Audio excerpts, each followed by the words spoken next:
आखिर apex court में या सुप्रीम कोर्ट में जजेस की नियुक्ति कैसे होती है।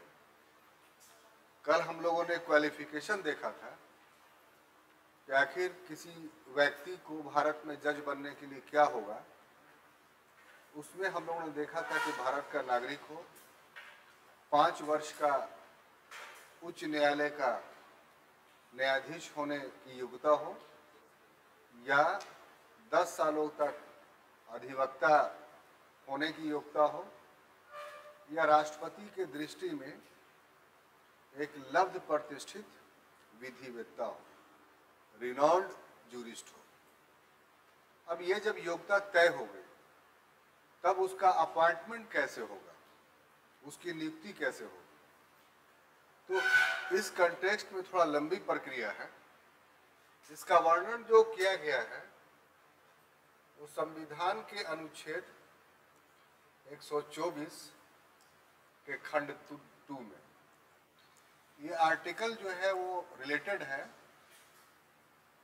किससे, तो अपॉइंटमेंट ऑफ द जजेस से। इसमें जो बातें कही गई हैं वो ये कि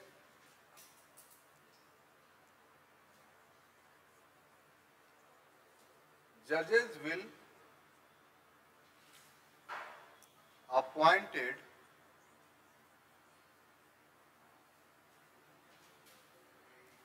by the President of India.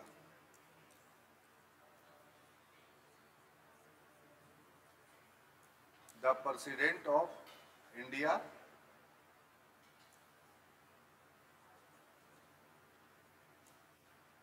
with the concern of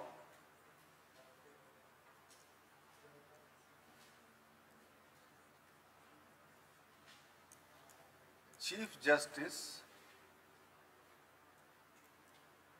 of India। Bharat के राष्ट्रपति के द्वारा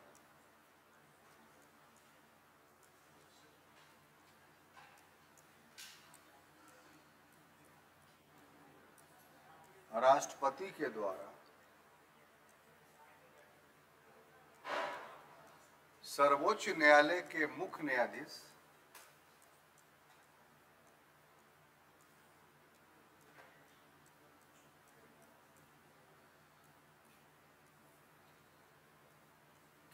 न्यायाधीश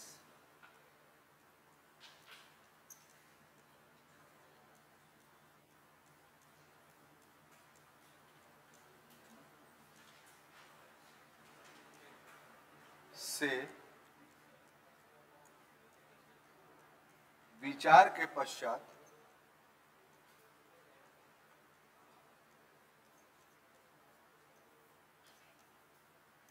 किया जाएगा। ये मेरे लिखने का उद्देश्य ये था कि संविधान के तकनीकी पहलुओं को समझा जाए कि संविधान में जिन शब्दों का इस्तेमाल होता है। ऐसे आइए ना आप, हाँ ऐसे छुपे हुए से लग रहा है कि कुछ बात है, सामना सामने रहा जाए या पीछे बैठना थे पीछे ही बैठिए। हाँ ये ठीक है।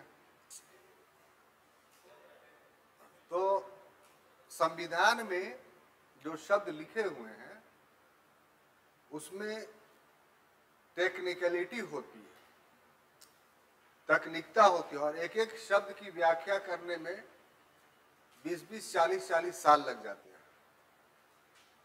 और यहां पर भी कुछ इसी ढंग से हुआ कि 1950 से लेकर के, कब से 1950 से लेकर के 1971 तक, ठीक है, कोई प्रॉब्लम नहीं रहा। जो सिस्टम था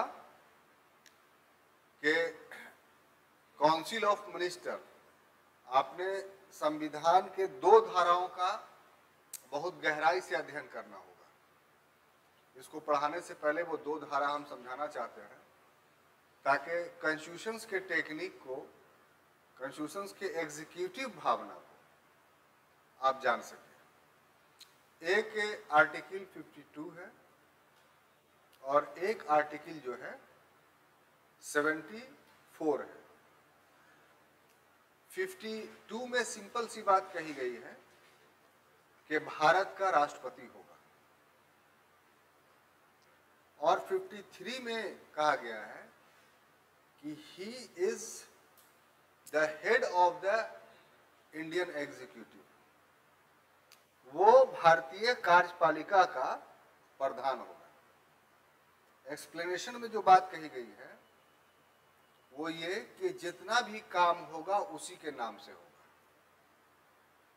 जो भी एग्जीक्यूटिव ऑर्डर होंगे, यानी काउंसिल ऑफ मिनिस्टर्स जो भी फैसला लेगी, वो बाय द पोस्ट या by the name of president. आप अपना पासपोर्ट देखते होंगे, अगर बनवाए होंगे तो उसमें नीचे में शुरू पेज में होगा by the order of president, हालांकि साइन दूसरे का रहता है। तो इसलिए जितना भी कार्यपालिका काम समझ रहे हैं ना, कानून के लागू करने वाला काम, देश पे शासन करने वाला काम, इसको एग्जीक्यूटिव बोलते हैं, इसको कार्यपालिका बोलते हैं। तो ये सब आर्टिकल 53 के तहत जो है वो राष्ट्रपति करता है, ठीक है। अगर आर्टिकल 74 नहीं होता तो इस आर्टिकल के तहत इंडिया जो है प्रेसिडेंशियल टाइप ऑफ गवर्नमेंट हो जाता है। जो पार्लियामेंट्री टाइप ऑफ गवर्नमेंट देख रहे हैं वो नहीं रहता, या अगर रहता भी तो दोनों के बीच बहुत रस्साकसी और झगड़ा होता है। तो इसलिए 74 आर्टिकल को समझना बहुत ही जरूरी है। 74 आर्टिकल में क्या है कि भारत के राष्ट्रपति को सलाह एवं मंत्रणा देने के लिए एक मंत्री परिषद होगी जिसका प्रधान प्रधानमंत्री होगा। ये मूल संविधान में था। अब 42वें संविधान संशोधन के द्वारा एक सेंटेंस और जोड़ा गया कि राष्ट्रपति मंत्री परिषद द्वारा दिए गए परामर्श के अनुसार ही काम करेगा, यानी बाध्यता हो गई। फिर 44 में जो 78 में अमेंडमेंट हुआ उसमें एक और सेंटेंस जोड़ दिया गया कि राष्ट्रपति इस परामर्श को पुनर्विचार के लिए लौटा सकता है। तो 74 का ये जो पूरा सिनेरियो मैंने आपको बताया, ये पॉलिटी अगर पढ़ रहे हैं, एग्जीक्यूटिव पढ़ रहे हैं, ये हमेशा आपके जहन में रहना चाहिए, चाहे कोई बताए अथवा नहीं बताए। हम बताए इसलिए दे रहे हैं आपको कि अगर ये बात आपके पास नहीं होगी तो फिर जुडिशियरी एग्जीक्यूटिव किसी को भी पढ़िएगा तो पढ़ने में मजा नहीं आएगा, आधी अधूरी बात होगी। तो हम टॉपिक पे आते हैं। अभी हमने कहा कि आर्टिकल 124 के क्लाउज 2 में ये प्रोविजंस है कि प्रेसिडेंट जो है वो सुप्रीम कोर्ट के जजेस को नियुक्त करेगा, किससे विचार विमर्श करके? प्रधानमंत्री से। तो 50 से 71 तक का जो मैंने नाम लिया आपको, तो इस समय तक होता क्या था वो हम बताना चाहते हैं। इस समय तक होता यह था कि आर्टिकल 74 के तहत काउंसिल ऑफ मिनिस्टर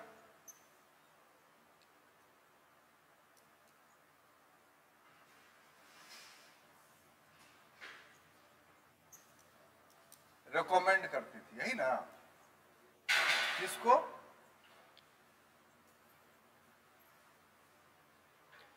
राष्ट्रपति को, प्रेसिडेंट को, है ना।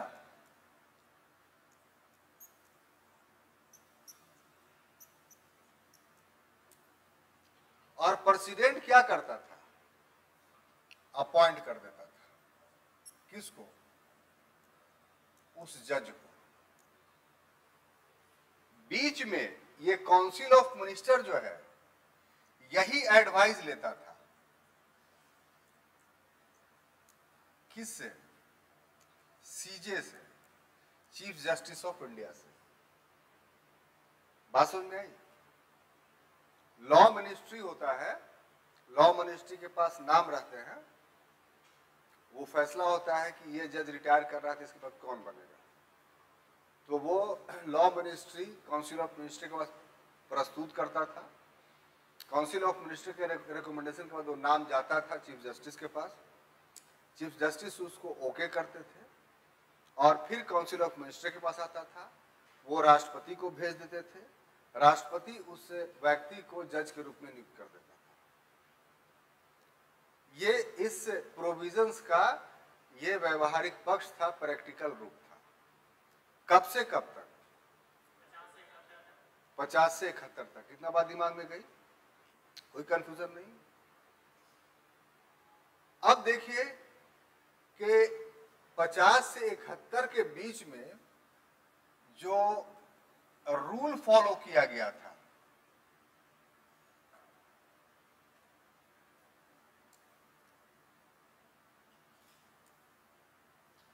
फॉलोड रूल था, बल्कि एक परंपरा कह लीजिए, कोई ऐसा लिखा हुआ नहीं था कि सीनियरिटी पॉलिसीज को अडॉप्ट किया गया था।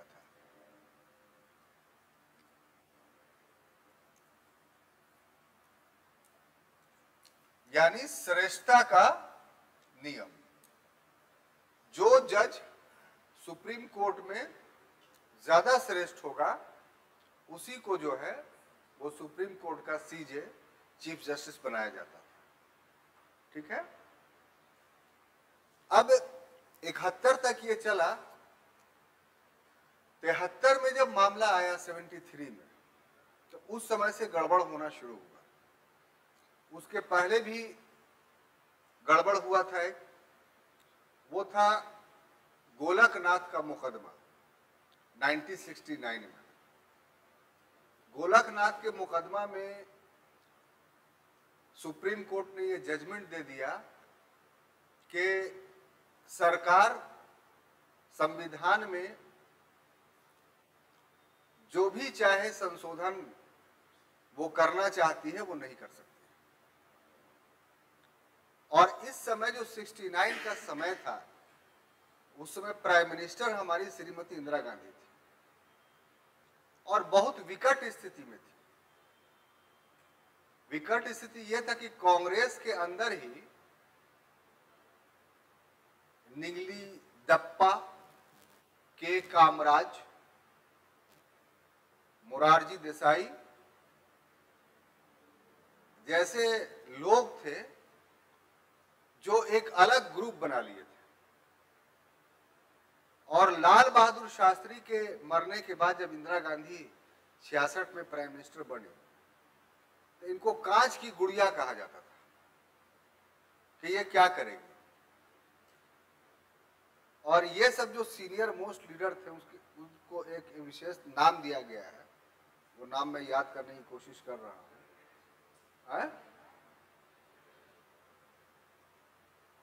तो ये लोग थे और इंदिरा गांधी को डर जो था कांग्रेस से बाहर के दल से नहीं था, कांग्रेस के अंदर के दल से था। तो इस समय इंदिरा गांधी ने जो ये लोग थे कौन, ये सब राजे महाराजा थे, सब नोबल क्लास थे। तो कांग्रेस ने अपने इतिहास में पहली बार एक नीतिगत परिवर्तन किया, पॉलिसी के आधार पर चेंजिंग कर दिया कि अब कांग्रेस पार्टी का उद्देश्य गरीबों, निर्धनों, हरिजनों, अनुसूचित जाति, जनजातियों का उत्थान करना होगा। ये सब बड़े बड़े लोगों से कांग्रेस पार्टी नहीं चल सकती। तो आप गौर से देखिए, एक ही समय में 1969 में बैंकों का राष्ट्रीयकरण कर दिया गया, 14 बैंकों का, जबकि पहले प्राइवेट था। प्रीवी पर्स खत्म कर दिया गया। राजाओं को विशेषाधिकार प्राप्त थे, जिसको प्रीवी पर्स कहा जाता था। उस समय तक वो अपना फौज रखते थे, अपना झंडा रखते थे, अपना तोप रखते थे, उनके महल में अपना न्यायालय था, यानी उनका राजतंत्र चल रहा था। प्लस भारत सरकार से उनको बहुत पैसा मिलता था कि भाई इतना जमीन हम छोड़े हैं तो इसका हर्जाना दीजिए। तो ये सब जो समझौता हुआ था विलय पत्र पर जो उसमें ये सब लिखा हुआ था। इंदिरा गांधी ने कहा कि इसी में ना पावर तुम्हारा है, एक सिरे से जो है प्रीवी पर्स को खत्म कर दिया। उसी समय आपको याद होगा कि उसके बाद फिर 71 में 70 में 71 में चुनाव हुआ तो गरीबी हटाओ का नारा दिया इंदिरा गांधी ने। 20 सूत्री कार्यक्रम चला जो आज तक चल रहा है गरीबों के उत्थान के लिए। वो फिर बाद में चला है, समझ गए। सबसे पहला प्रोग्राम इंदिरा गांधी ने शुरू किया था IRDP, सबका बाप था ये, इंटीग्रेटेड रूरल डेवलपमेंट प्रोग्राम, समन्वित ग्रामीण विकास कार्यक्रम, और बहुत इससे लोगों को फायदा हुआ। तो इस तरीके से कांग्रेस जो थी वो गरीब हितैषी हो गई और दो धड़ों में बढ़ गया। उसी के बाद कांग्रेस आर और कांग्रेस ओ अलग हो गया, फिर कांग्रेस आर ही जो है वो कांग्रेस आई हो गई और वही ओरिजिनल हो गई। तो इस समय न्यायालय में तो नोबेल क्लास के लोग बैठे हुए थे, तो इसलिए उन्होंने बॉन्ड के गोरखनाथ के मुकदमे के द्वारा लगा दिया कि आप कोई अमेंडमेंट कर ही नहीं सकते हैं। ये सब जितना काम होता है अमेंडमेंट के जरिए, बात समझ रहे हैं कि नहीं आप? तो ऐसी स्थिति में जो परंपरा चली आ रही थी पॉलिसी ऑफ सीनियोरिटी की कि चीफ जस्टिस वही होगा जो सीनियर होगा, उसको इंदिरा गांधी ने पलट दिया। ये तो नहीं लिखा हुआ था, तो परंपरा थी। तो 4 जजेस को धक्का बताते हुए इंदिरा गांधी ने एक 5वें पायदान पर जो जज थे उनके पक्षपाती थे, सम रॉय था नाम उसका, हाँ एस राय या एन रॉय, चलिए आप ही की बात मान लेते हैं। एन रॉय थे, इनको मुख्य न्यायाधीश नियुक्त किया। अब यहीं से मामला जो है केसा केसौवल जिसको बोलते हैं, जुडिशियरी वर्सेस गवर्नमेंट शुरू हो गया। किस कंटेक्स्ट में? तो अपॉइंटमेंट ऑफ जजेस के कंटेक्स्ट में। तो उस पर कुल 5 मुकदमे हुए हैं। फर्स्ट जजेस केस, सेकंड जजेस केस, थर्ड जजेस केस, फोर्थ जजेस केस, फिफ्थ, ये ठीक है। ये सब रिलेटेड किससे हैं? अपॉइंटमेंट ऑफ द जजेस से। दिमाग में जा रहा है ना? हम बहुत आसान लेके चल रहे हैं कि आपको याद हो जाए, तो थोड़ा कंसंट्रेट तो है आप ऊपर वाले की कृपा से। इस कंसंट्रेशन को और बनाए रखिए और जहन दाएं बाएं नहीं घस के, ऐसे ही मेरे क्लास में नहीं घसकता है, लेकिन फिर भी आपसे रिक्वेस्ट करते हैं कि ऐसा पढ़िए कि आपको फिर घर में पढ़ने की ये टॉपिक जरूरत ना पड़े। तो शुरुआत जो होती है वो हम करते हैं।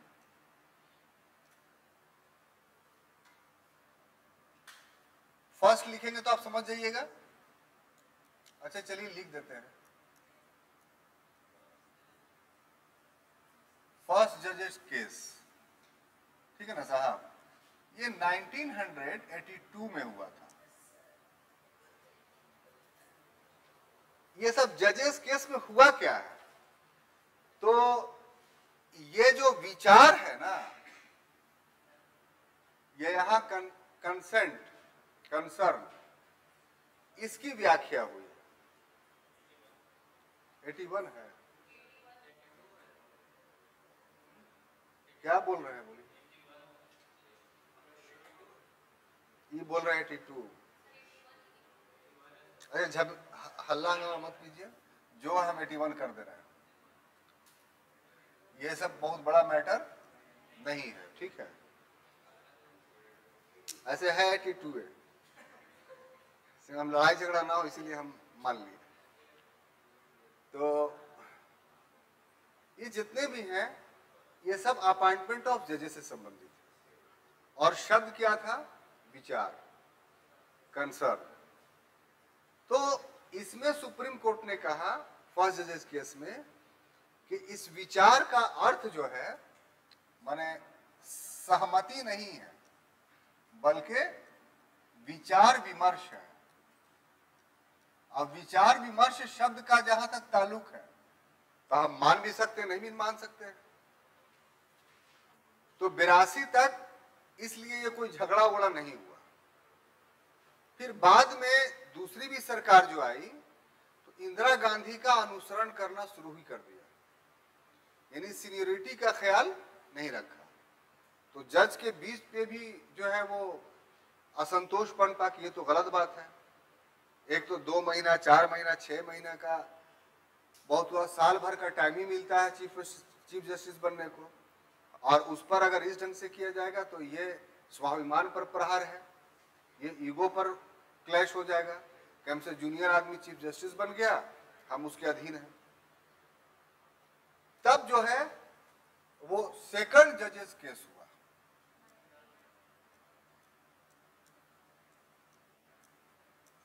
यहीं से मामला चेंज होता है।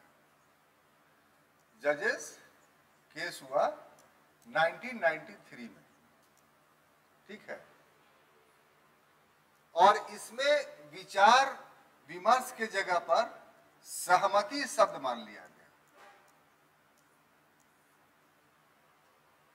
मतलब सहमति ली जाएगी, अगर वो सहमति नहीं देगा तो आप अपॉइंट नहीं कर सकते, ठीक है।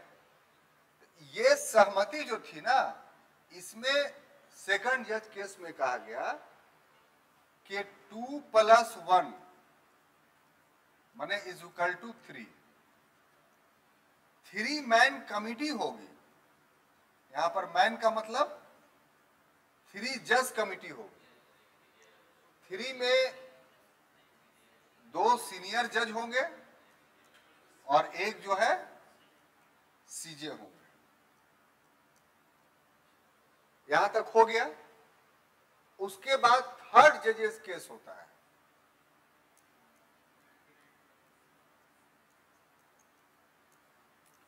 थर्ड जजेस केस होता है कब? 1998।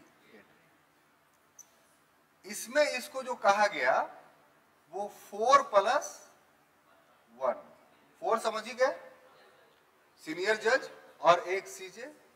इसमें स्पष्ट रूप से ये कहा गया कि बहुमत से दिया गया जो कंसेंट होगा, सहमति होगा, उसी को मानने के लिए राष्ट्रपति बाध्य है। अगर चीफ जस्टिस सिर्फ अपना कंसर्न भेज दे और बाकी 3 जज कहे कि नहीं, तो राष्ट्रपति मानने के लिए बाध्य नहीं है। ये 1998 में ये बात जजमेंट में कह दिया गया। ये बात जो हो गई,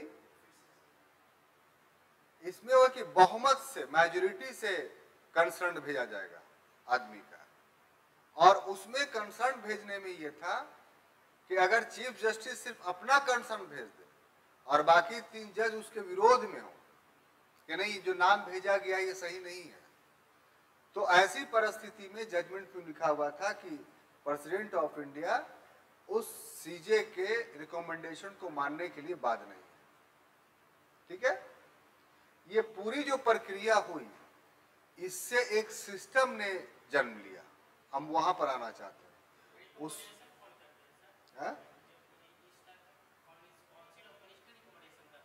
ना इसमें काउंसिल ऑफ मिनिस्टर कोई, वही तो आ रहा है, आप रुकिए ना, थोड़ा देर धीरज रखिए, एकदम आ जाइएगा।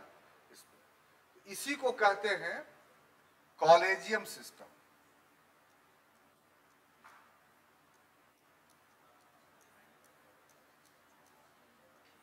कॉलेजियम व्यवस्था, इसका संविधान में कहीं उल्लेख नहीं है।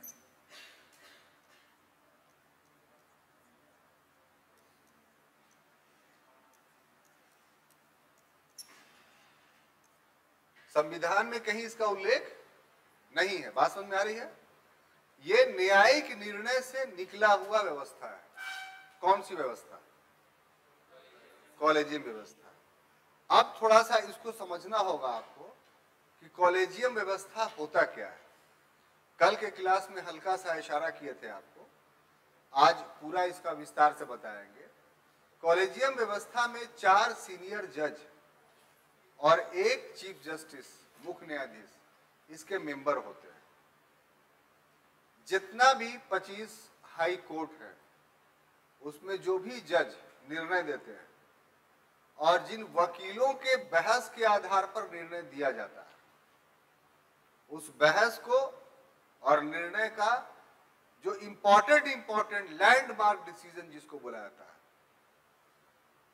परिवर्तन बिंदु वाला निर्णय या ऐतिहासिक निर्णय, उसका ये लोग ऑब्जर्वेशन करते हैं, निरीक्षण करते हैं कि आखिर इसमें, इस जजमेंट में संविधान के प्रति या प्रचलित कानूनों के प्रति, लॉ के प्रति, जैसे आईपीसी, सीआरपीसी, ये सब के प्रति कितना विद्वतापूर्ण निर्णय दिया गया है, कितना न्याय संगत निर्णय दिया गया है।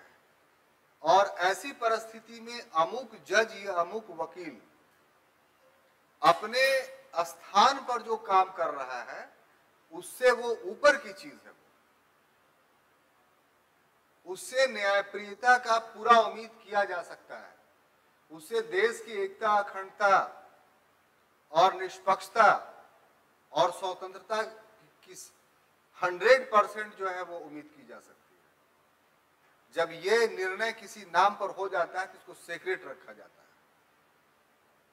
और जब सुप्रीम कोर्ट में जज के नियुक्ति का अवसर आता है तभी उन्हीं नामों को जो है वो एक पैनल बना करके, जैसे मान लिया 2 जज की नियुक्ति करना है तो कॉलेजियम 4 या 6 का नाम प्रस्तुत करेगा, कहां?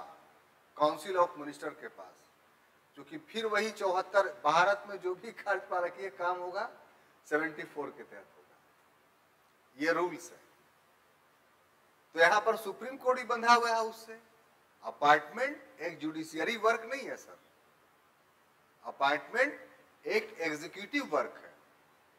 कोई भी नियुक्ति कोई न्यायिक कार्य नहीं है, नियुक्ति कोई भी हो एक कार्यपालकीय कार्य है, और कार्यपालकीय काम तभी हो सकता है जब काउंसिल ऑफ मिनिस्टर उसको रिकमेंड करे।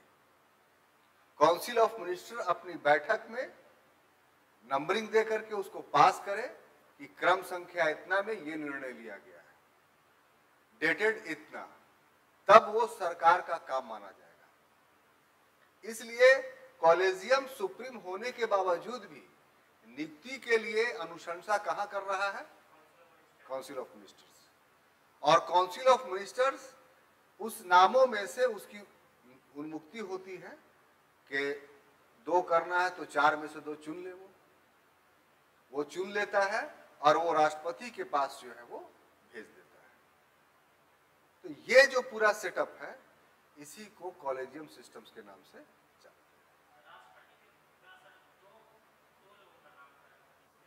हम एग्जाम्पल दिया, मान लिया 2 ठो को नियुक्त करा, 2 भेजेगा काउंसिल ऑफ मिनिस्टर, 1 को तो 1 ही का नाम भेजेगा। कॉलेजियम भेजेगा ज्यादा नाम, काउंसिल ऑफ मिनिस्टर वहां से उतना ही नाम भेजेगा जिसकी नियुक्ति करनी है। अब स्पष्ट हो गया? कहानी यहीं पे खत्म नहीं होती, बल्कि एक 4th जजेस केस होता है। कब होता है? नहीं, इसके पहले एक और चीज पढ़ना है आपको, उसको पहले पढ़ाएंगे बाद में, पहले एक चीज बीच में बता देते हैं, है ना, कि नरेंद्र मोदी की सरकार जब बनी तो बनते के साथ 1914 में 99th कॉन्स्टिट्यूशन का अमेंडमेंट किया गया। अच्छा, वो ठीक है, ठीक है।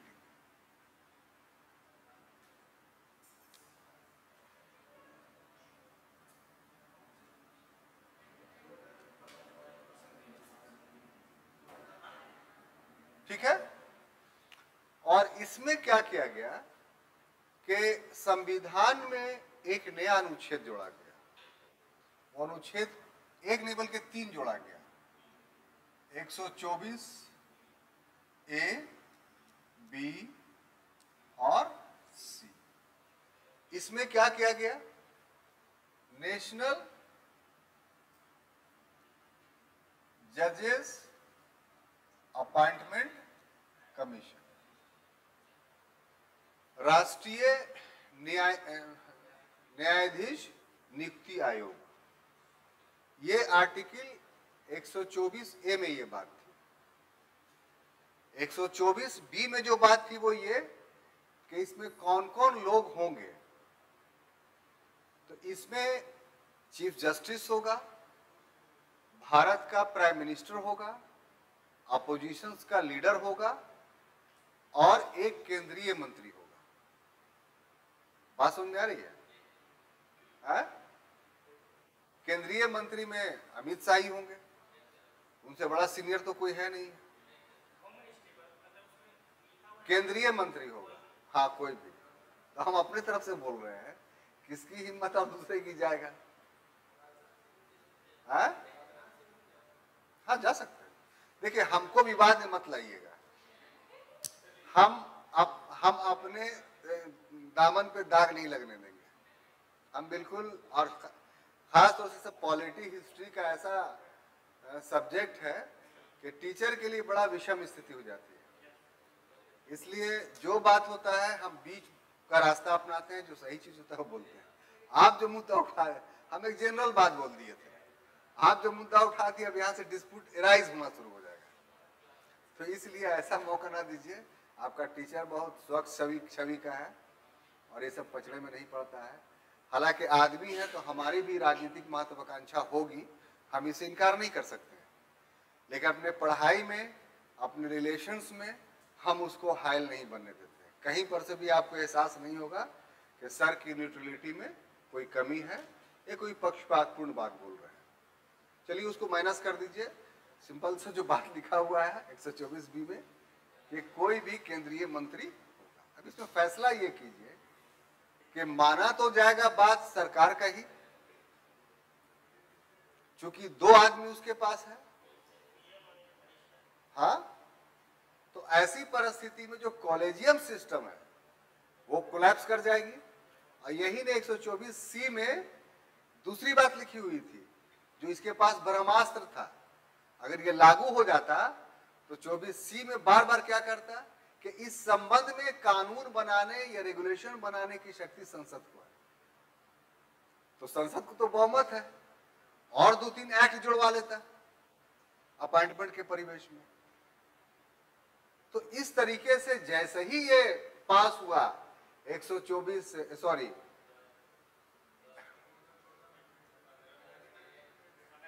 हाँ ठीक तो बोल रहे हैं, 99वां संविधान संशोधन 124ABC, वैसे सुप्रीम कोर्ट अलर्ट हो गई, करे बाप ये तो हम पर डायरेक्ट हमला है। तब क्या हुआ कि वही 4th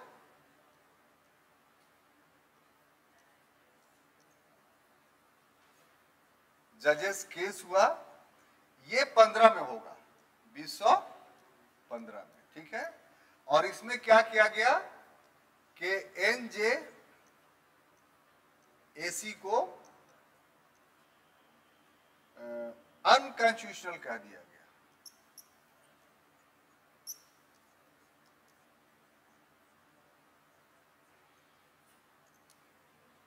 और न्यायालय ने कहा कि ये सेपरेशन ऑफ पावर के खिलाफ है।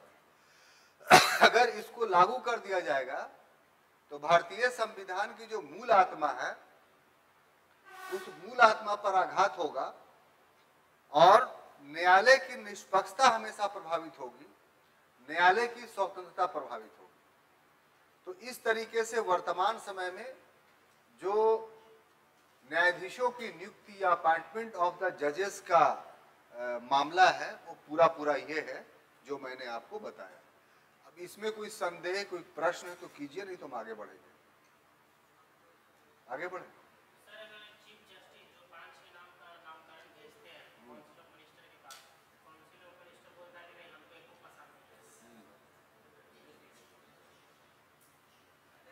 इसमें होता ये नहीं, प्रश्न इनका ठीक है। बहुत बार सुने होंगे कि सुप्रीम कोर्ट में 4 जजेस का पोस्ट खाली है, 3 जजेस का पोस्ट खाली है।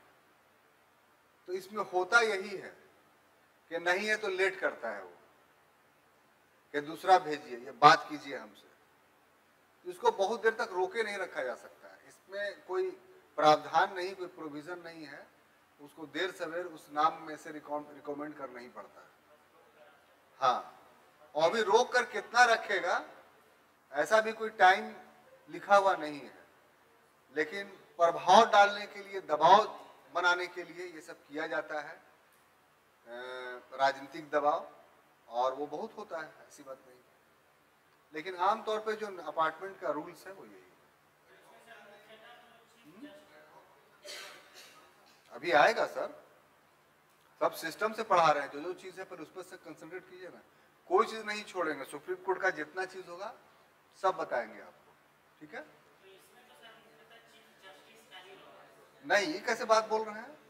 बहुमत का फैसला होगा? नहीं, पूरी तरीके से गलत आप हैं। कोई भी कोर्ट है, सुप्रीम कोर्ट है, वो हाई कोर्ट है, उसका एक बहुत बड़ा विशेषता है कि उसका ऑर्गेनाइजेशनल अकाउंटेबिलिटी नहीं है।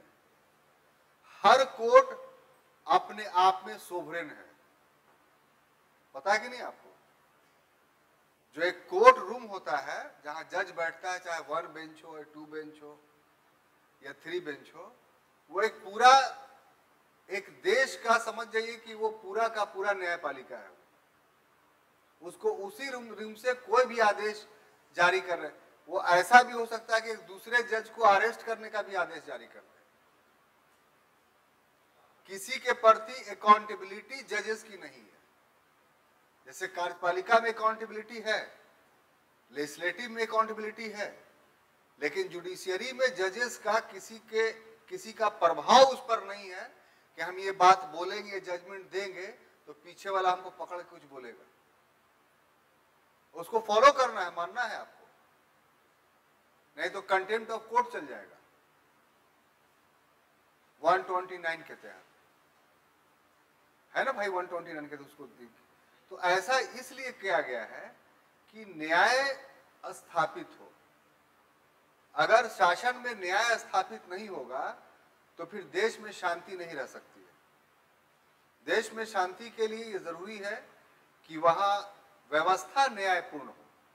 किसी का फंडामेंटल राइट डिसओबे हो रहा है या फंडामेंटल राइट्स के अलावा अन्य कोई राइट डिसओबे हो रहा है या शासन व्यवस्था अकॉर्डिंग टू लॉ नहीं चल रहा है, तो ये सब कौन रोकेगा? और ये सब यदि नहीं रोका गया तो फिर डेमोक्रेटिक टाइप ऑफ गवर्नमेंट और डिक्टेटर टाइप ऑफ गवर्नमेंट में अंतर क्या रह जाएगा? तो उससे अच्छा है देश को डिक्टेटर टाइप ऑफ गवर्नमेंट में चेंज कर दीजिए या मोनार्कियल गवर्नमेंट में चेंज कर दीजिए। तो डेमोक्रेसी की आत्मा है न्यूट्रलिटी ऑफ जुडिशियरी, और न्यूट्रलिटी ऑफ जुडिशियरी के लिए जरूरी है कि उस जज पर किसी प्रकार का कोई प्रभाव नहीं। अब आपके दिमाग में दूसरा बात उठ सकता है कि जज में गलती कर देगा तो क्या होगा? तो ये अपवाद की बात है, और अगर ऐसा जनरल बात हो जाता है तो फिर देश की शासन व्यवस्था संविधान के अनुसार नहीं चलेगा, और जब नहीं चलेगा तो फिर अशांति जन्म लेगी, और जब अशांति जन्म लेगी तो पूरी व्यवस्था चौपट हो जाएगी। आप एक गौर कीजिए, ब्रिटेन क्यों पूरे देश पर, पूरे विश्व पर शासन कर पाया? अमेरिका आज क्यों पूरे विश्व पर शासन कर रहा है? सिर्फ एक ही कारण से कि ब्रिटेन में उस वक्त रूल ऑफ लॉ था। अपने यहां वो अन्याय नहीं होने देता था। अमेरिका में आज भी रूल ऑफ लॉ है। उसकी जुडिशियरी जो है वो राष्ट्रपति को नहीं देखता है कि राष्ट्रपति है, इसके खिलाफ हम जजमेंट देंगे। लेकिन और सब जो अफ्रीकन देश हैं वहां के आप जुडिशरी को देखिए तो उस टाइप से नहीं, प्रभावाधीन है। नतीजा क्या है कि उस देश में जो है शांति नहीं है। तो विकास के लिए शांति जरूरी है और शांति के लिए न्याय जरूरी है। अगर न्याय आप करेंगे तभी शांति। जैसे हम आपके साथ न्याय कर रहे हैं कि जितनी चीजें हैं वो पढ़ा रहे हैं, तो आप शांति के साथ सुन रहे हैं, बैठ रहे होंगे। अगर यही हम न्यायपूर्ण अध्यापन नहीं कराएं तो क्या होगा? आप हल्ला कीजिए क्लास में। क्लास में हल्ला क्यों होता है? स्कूल या कॉलेज में बच्चे बात क्यों करते हैं? ये 100% टीचर के अयोग्यता पर सवालिया निशान है। टीचर के पास योग्यता नहीं है। टीचर के पास तो वो गुण होता है कि वो पत्थर को भी पढ़ा दे। मतलब जो नहीं पढ़ना चाहता है, पत्थर को पढ़ाने का मतलब कि जो नहीं पढ़ना चाहता है उसको भी पढ़ा दे, तब शिक्षत्व होता है। और नहीं तो फिर इसका मतलब वो प्रोफेशनल आदमी है, एक व्यावसायिक आदमी है जो पैसा ले करके अपना एजुकेशन बेच रहा है। तो एजुकेशन तो बिकने की चीज़ है नहीं और ना खरीदने की चीज़। अगर ऐसा हो तो आप में से बहुत सारे धनी लोग हैं, करोड़ रुपया दे करके एजुकेशन खरीद लीजिए। एजुकेशन में तो सभी बराबर हैं, चाहे अमीर हो या गरीब हो। और वो किस रूप में कि परिश्रम करना पड़ेगा, चीज़ों को समझना पड़ेगा।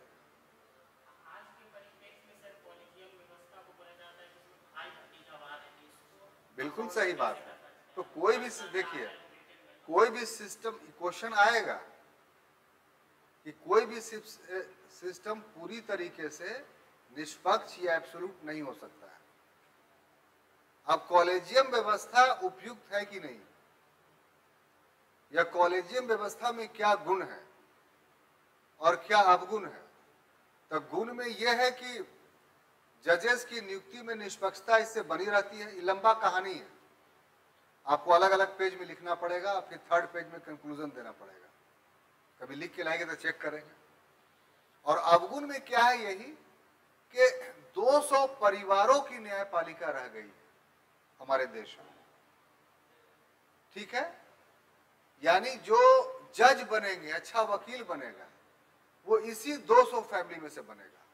आप चाहिएगा बनने के लिए तो बन ही नहीं सकते। हम सुप्रीम कोर्ट में केस लड़ रहे थे बीपीएससी के खिलाफ, तो एक छोटा सा एग्जाम्पल देते हैं। हम लोगों ने वकील किया था, एक स्पीकर थे लोकसभा के, रवि क्या तो नाम था, उन्हीं का दामाद था। तो उसके पास गए, 60,000 रुपया लिया, कहा एडमिट हो जाए। पहले तो दिक्कत है एडमिटे होने का। और एक लेडीज जज थी, रिटायर करने वाली थी, सरदेसाई कोई नाम था उसका। वो कुछ तकरीर वगैरह नहीं किया, भाषण उसन नहीं दिया, कोई बहस नहीं किया, वो बस खड़ा हो गया कि मेरा है। तुरंत नोटिस कर दी कि हाँ ठीक है। और उसके बाद वही नहीं, 14 दिन के बाद बीपीएससी को बुला ली, क्योंकि 1 महीना बाद रिटायर करने वाली थी। उसी खोल दे केस। अभी अगर हम लोग तेज रहते, बोल देते कि हाँ केस खोल दीजिए, तो हम लोग जीत जाते। तो क्यों, वो उसी व्यवस्था का अंग था वो वकील।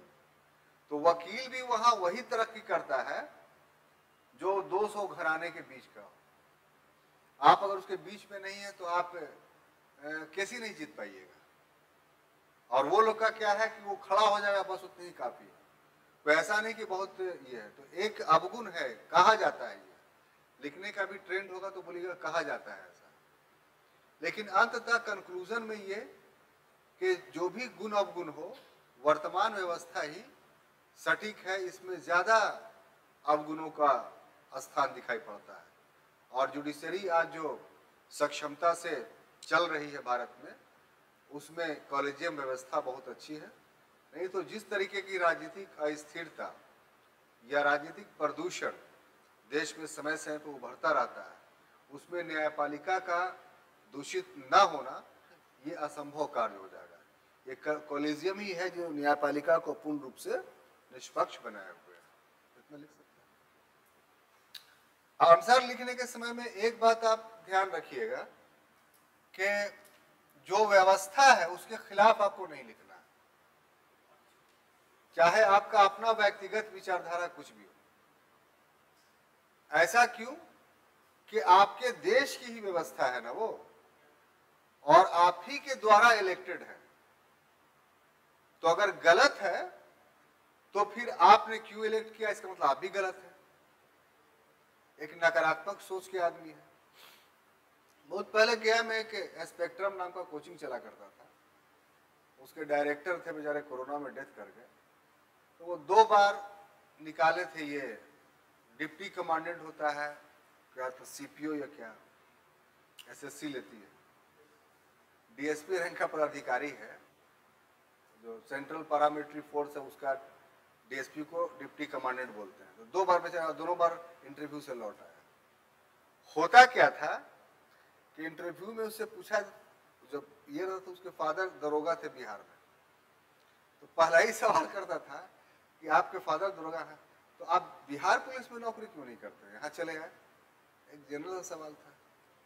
वो एकदम बख्शिया उधर बिहार पुलिस का कि करप्ट है, घुसखोर है, तो ये है तो वो है।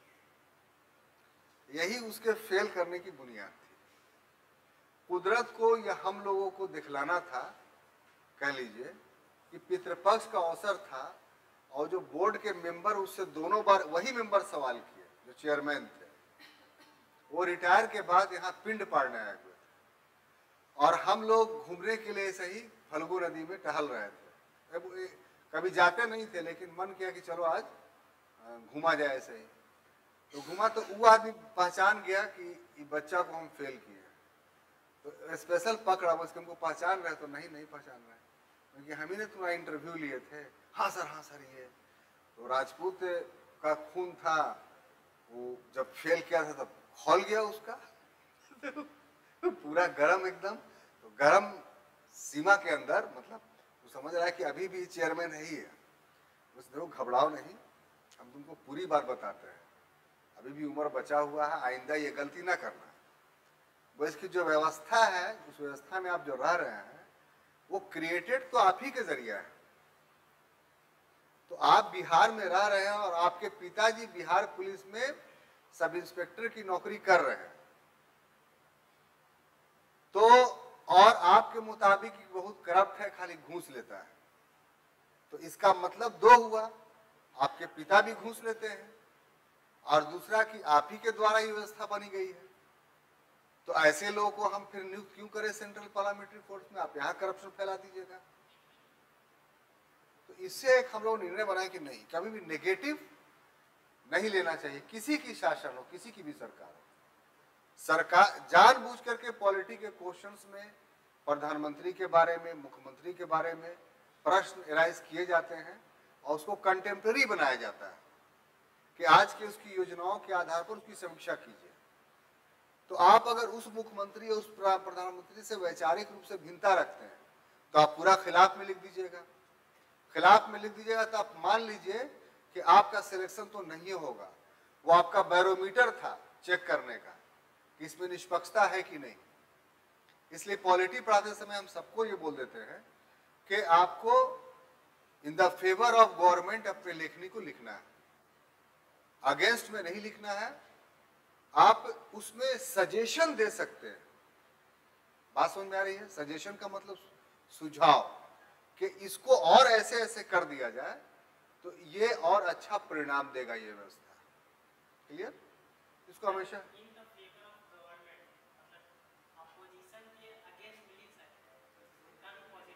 नहीं भाई, opposition is a part of our democracy. Against में कैसे लिख दीजिएगा? अच्छा क्या पूछ लिया आपने। अपोजिशन का काम क्या है? अब देखिए, क्लास लिंगर करेगा तो हमको मत बोलिएगा। सवाल ऐसा ऐसा करते हैं कि बताना ही पड़ता, नहीं बताएंगे तो फिर बेईमानी हो जाएगी। हम लोग जिस टाइप ऑफ गवर्नमेंट को, पार्लियामेंट्री टाइप ऑफ गवर्नमेंट को अडॉप्ट किए हैं, वो वेस्ट मिनिस्टर मॉडल है, हूबहू। वेस्ट मिनिस्टर मॉडल क्या है? तो यहां आप साउथ ब्लॉक, नॉर्थ ब्लॉक का नाम सुने हैं? नहीं सुने? दिल्ली कभी गए ही नहीं है। तो दिल्ली गए तो राष्ट्रपति भवन कभी नहीं गए? बोलिए ना हाँ या ना। तो यहीं से हम चित्र बना लेते हैं। दिल्ली जब जाइएगा तो एक इंडिया गेट है, उसी के सामने जो है राष्ट्रपति भवन है। पहले जो राष्ट्रपति भवन है अभी का, वो पहले वायसराय हाउस हुआ करता था वही, और उसके दाहिने में नॉर्थ ब्लॉक और बाएं में साउथ ब्लॉक की बिल्डिंग है।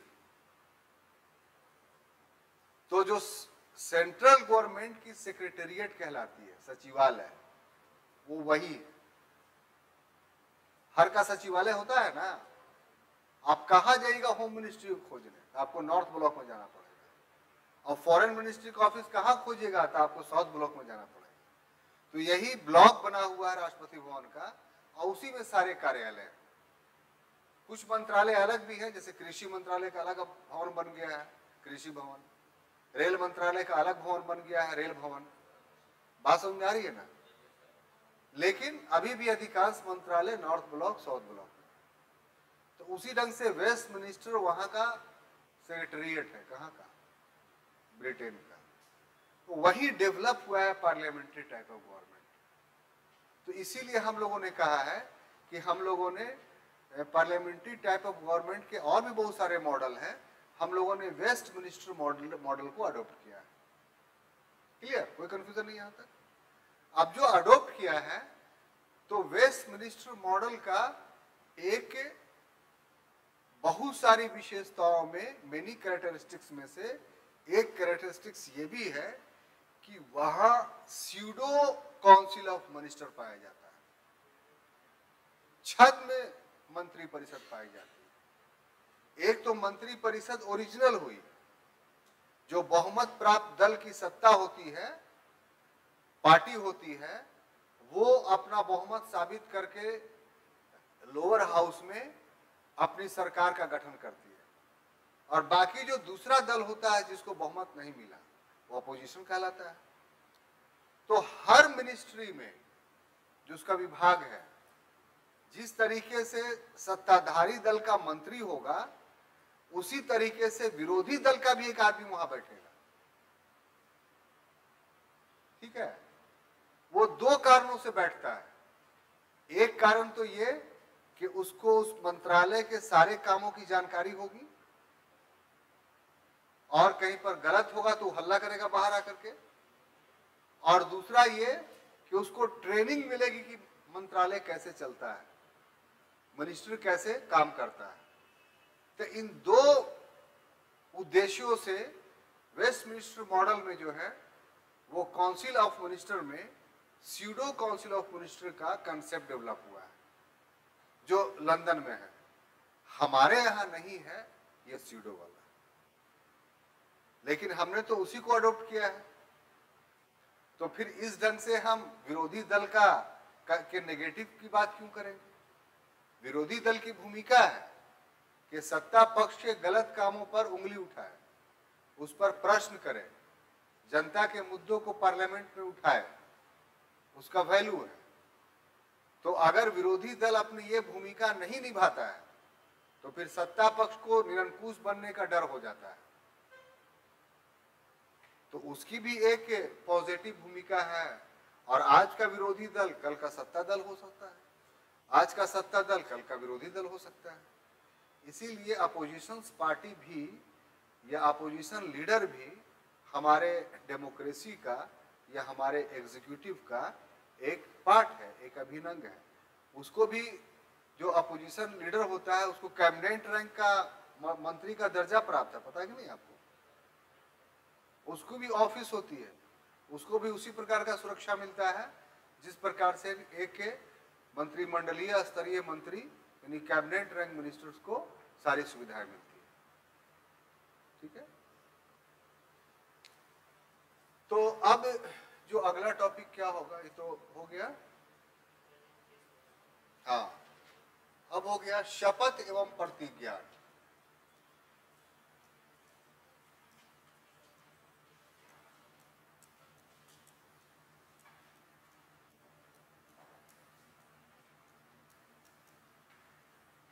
यानी हम बात कर रहे हैं ओथ की। ठीक है? तो जहां तक ओथ का प्रश्न है, तो ये आर्टिकल 124 के क्लॉज 3 में था, वो 2 में था, ये 3 में। ठीक है ना? इसमें जो बातें कही गई हैं वो कि कौन ओथ दिलाएगा, तो संविधान की 3री अनुसूची में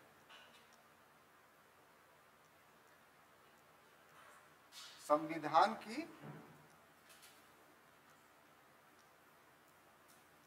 तीसरी अनुसूची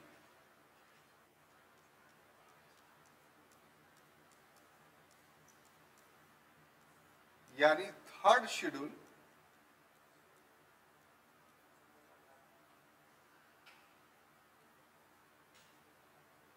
के प्रारूप यानी ड्राफ्ट। यहां पर हम बताना चाहते हैं कि थर्ड शेड्यूल आप खोलिएगा तो विभिन्न पदों के शपथ का अलग अलग प्रारूप है, ड्राफ्ट है। उसमें सिर्फ नाम जो है आपको खाली जगह है कि मैं अमुक व्यक्ति, उसमें नाम लिखा जाएगा और बाकी जो सेंटेंस है सब एज इट इज रहता है और नीचे में हस्ताक्षर रहता है दोनों का। तो इस प्रारूप के अनुसार जो है वो भारत का राष्ट्रपति, भारत का राष्ट्रपति स्वयं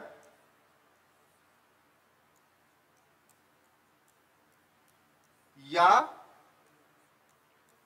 अपने प्रतिनिधि द्वारा, दोनों ऑप्शन है, अपने प्रतिनिधि। अब प्रतिनिधि कौन होगा ये स्पष्ट नहीं है।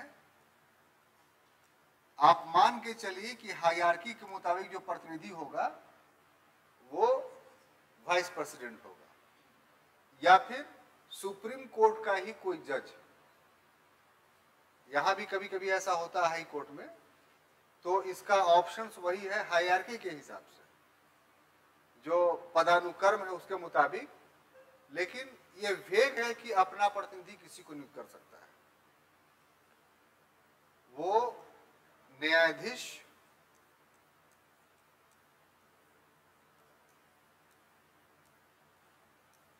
को शपथ दिलाएगा।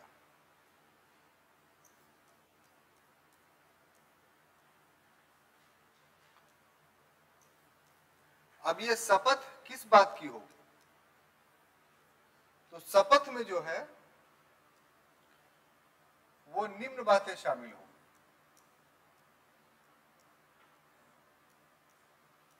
किस बात की वो शपथ लेगा? तो शपथ लेगा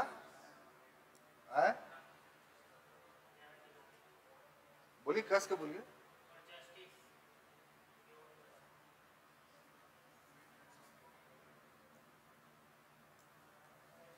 देश की एकता एवं अखंडता की,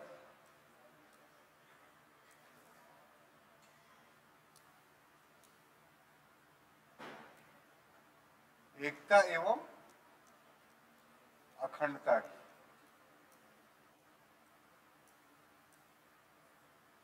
दूसरा, संविधान के प्रति निष्ठा की।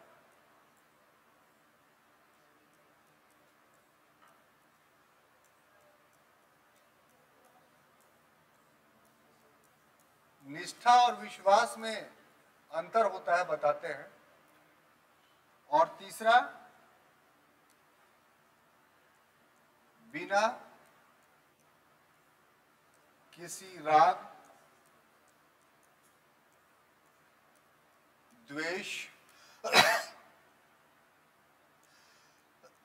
पक्षपात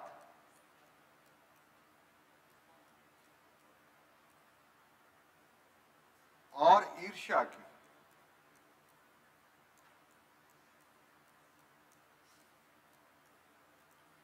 और चौथा, संविधान के संरक्षक, संविधान के संरक्षण की। ये चार बातों का ओथ हो लेता है।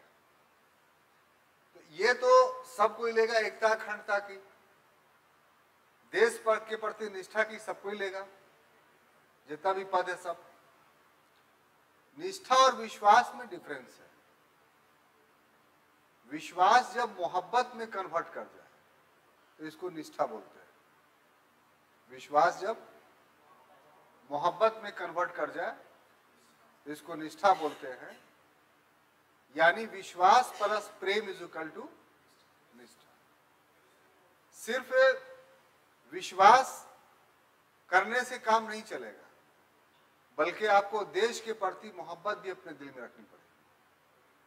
इसलिए कभी कभी ऐसा होता है कि सिर्फ विश्वास रखने से विश्वासघात हो जाता है, लेकिन निष्ठा रखने से विश्वासघात नहीं होता।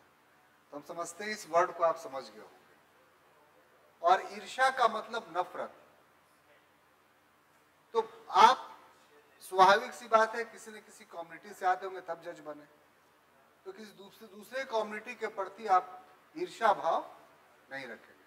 कभी कभी सुनते होंगे कि लोग बोलते हैं कि देखो, अपने पद और गरिमा के अनुरूप काम करो, तुमको ये शोभा नहीं देता है, तुमको जो दायित्व दिया गया है वो तुम्हारे पद के अनुरूप, तुम्हारे गरिमा के अनुरूप नहीं है, उसका लिहाज रखो।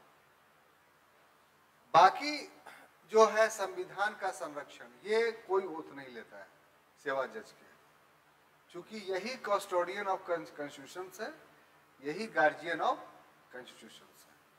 तो इस तरीके से एक छोटी सी चीज थी, वो मैंने आपको बताया है? राग द्वेष दोनों साथ साथ लिया जाता है। माने द्वेष का मतलब गलत भावना, राग का मतलब ये होता है गलत किसी के बारे में विचार। जैसे आप हमसे कोई सवाल कर रहे हैं और आपके प्रति हम पहले ही राग द्वेष से ग्रसित हैं, तो आपका सवाल हम सुन ही नहीं पाएंगे। आपका सही सवाल भी हमको गलत लगेगा और आपको हम झिड़क देंगे। तो जज जो है किसी के प्रति राग द्वेष नहीं रखेगा। यानी राग द्वेष का मतलब यह है कि गलत धारणा उसके बारे में नहीं रखेगा। गलत धारणा को ही हम लोग राग और द्वेष के नाम से जानते हैं, ठीक है? और उसका कैसे भी आम आदमी के बारे में भी ये गलत है। अगर कोई राग द्वेष रखता है किसी के प्रति, तो उसका नुकसान तो कम करता है, लेकिन अपना नुकसान अधिक कर लेता है। इसलिए कि आप देहात में कहावत सुनते हैं ना, कि जो जलता है वही राख हो जाता है। जलने वाला ही राख हो जाता है, नुकसान दूसरे को नहीं करता। दूसरे को तो और जो है, अगर ठंडा है तो और क्या बोलते हैं, मतलब गर्मी मिलती है और तापता है वो। लड़ाई होता है तो सुनते नहीं कि तुम कह रहे सेकने के लिए आ गए। सेकना का मतलब यहाँ पर मजा लेने के, तो उससे भी खून बढ़ता है शरीर का। जो सेकने के लिए आता है उसका खून क्या होता है, बढ़ता है, खुश होता है। तो इसीलिए जलना नहीं चाहिए किसी से। ये ऐसा है कि जलने वाले को ही से लॉस होता है, दूसरे को लॉस नहीं। अब देखिए अगला टॉपिक जो है वो हम लेते हैं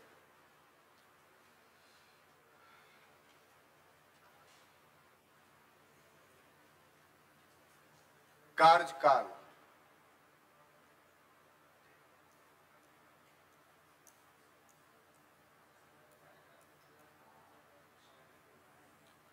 यानी टर्म, है ना? इसका जो प्रोविजंस दिया गया है वो आर्टिकल यानी अनुच्छेद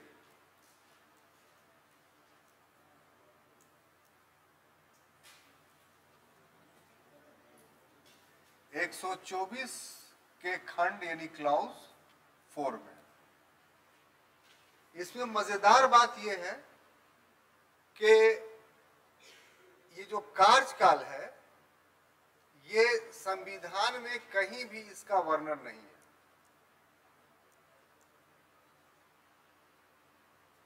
हर का कार्यकाल होता है। कार्यकाल का मतलब क्या होता है? Fix year.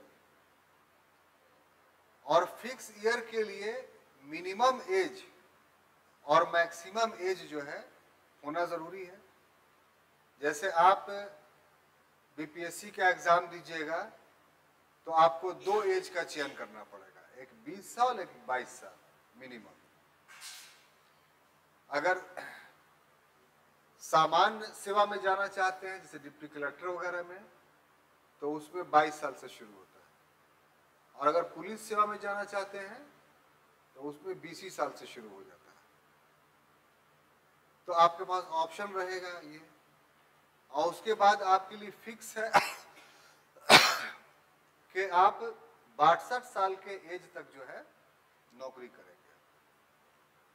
तो अगर 22 साल में आपकी नियुक्ति हो गई और 62 साल तक आप नौकरी करेंगे तो आपका सर्विस का पीरियड, कार्यकाल कितना कहलाएगा? 40 साल, है ना। या आप एमएलए बन जाते हैं,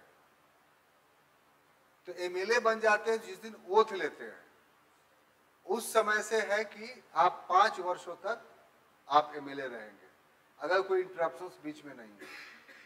तो ये आपका 5 वर्ष का कार्यकाल हो। तो कहने का अर्थ ये है कि कार्यकाल उसी का निर्धारित होता है जिसका बिगिनिंग निश्चित हो, कि इस तिथि को आपकी शुरुआत हुई। और यहां क्या है कि कोई भी जज बनने का निश्चित न्यूनतम आयु सीमा नहीं है ना। तो इसलिए इसका एक निश्चित कार्यकाल के बारे में आप नहीं कह सकते। तो उसमें सिर्फ अपर एज का है। और उस ग्राउंड पे हम लोग बात करते हैं तो संविधान में कुल 3 बातें कही गई। पहला क्या?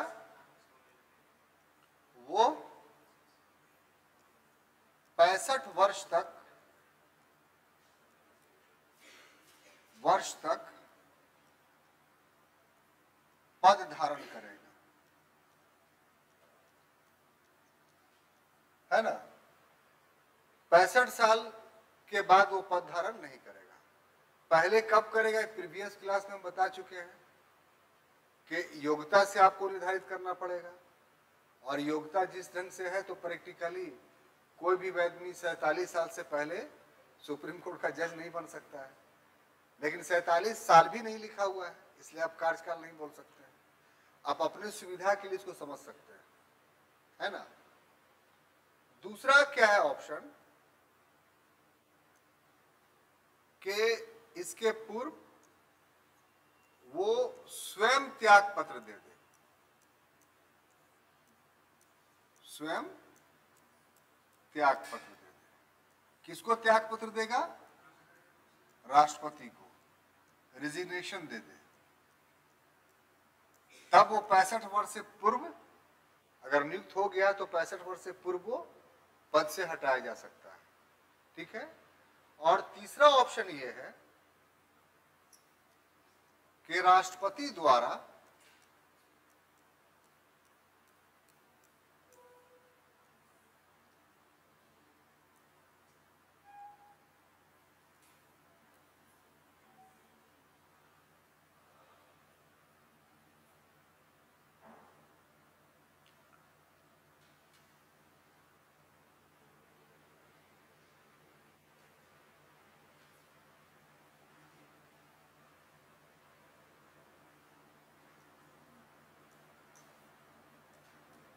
दोनों सदनों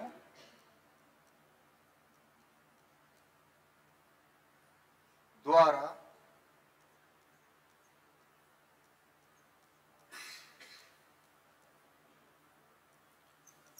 पारित प्रस्ताव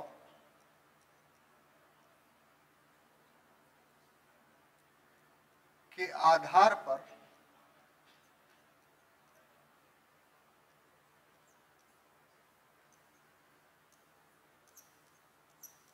हटाया जा सकता है।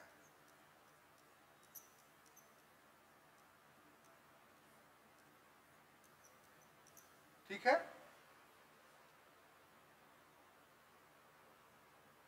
ये बहुत टेक्निकल बात है और हमेशा अपने दिमाग में रखिएगा इस बात को कि मूल संविधान में महाभियोग, जिसको इंग्लिश में इम्पीचमेंट बोलते हैं, वो सिर्फ एक पद के खिलाफ था, प्रेसिडेंट। और इसी कारण से ऑब्जेक्टिव क्वेश्चंस आता भी है। न्यायालय के न्यायाधीश के खिलाफ महाभियोग के परिवेश में कोई शब्द इस्तेमाल नहीं हुआ, लेकिन किसी न्यायाधीश के खिलाफ महाभियोग से भी बड़ी प्रक्रिया चलती है, जो राष्ट्रपति के लिए भी नहीं चलता है। दूसरे शब्दों में कह लीजिए कि सबसे टफ इम्पीचमेंट अगर भारत में किसी पद के खिलाफ है तो वो न्यायाधीश के खिलाफ है, हाई कोर्ट के न्यायाधीश हो या सुप्रीम कोर्ट के न्यायाधीश हो, सभी के खिलाफ। और ये कैसे हुआ? तो ये न्याय सेवा अधिनियम, जुडिशियरी सर्विस एक्ट 1968, ठीक है,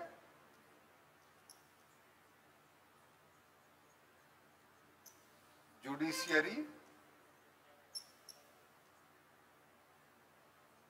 सर्विस एक्ट 1968 में प्रोविजन जो किया गया है, उसके बाद ये कहा जाता है कि ये तो भाई राष्ट्रपति पर जो महाभियोग की प्रक्रिया है उससे भी काफी टफ है, तो उस प्रक्रिया को पूरा फॉलो करना होगा, आपको समझना होगा, देखना होगा, तब आप सर्वोच्च न्यायालय या उच्च न्यायालय के न्यायाधीश के खिलाफ लगने वाले महाभियोग को आप समझ पाएंगे।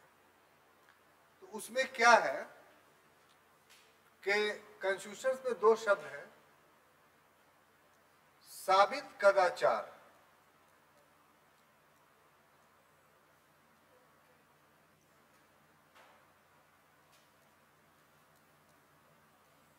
और दुर्व्यवहार।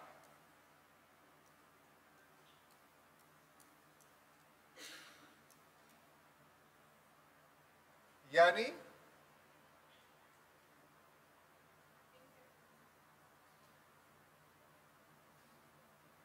प्रूफ,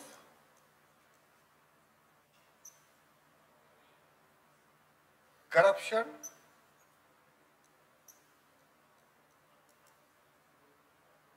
एंड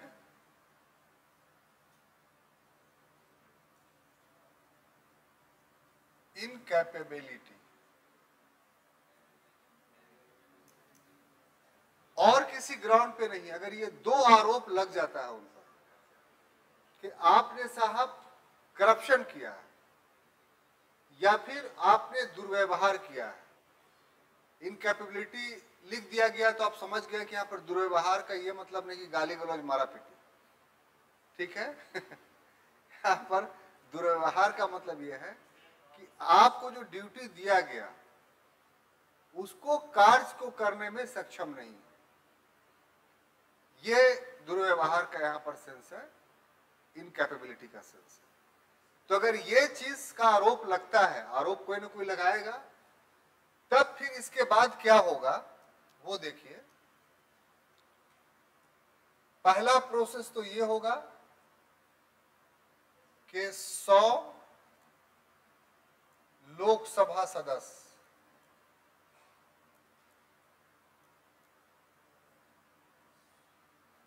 या 50 राज्यसभा सदस्य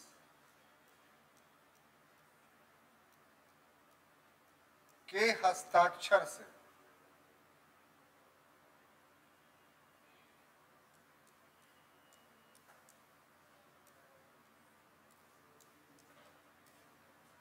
आरोप लगाया जाएगा।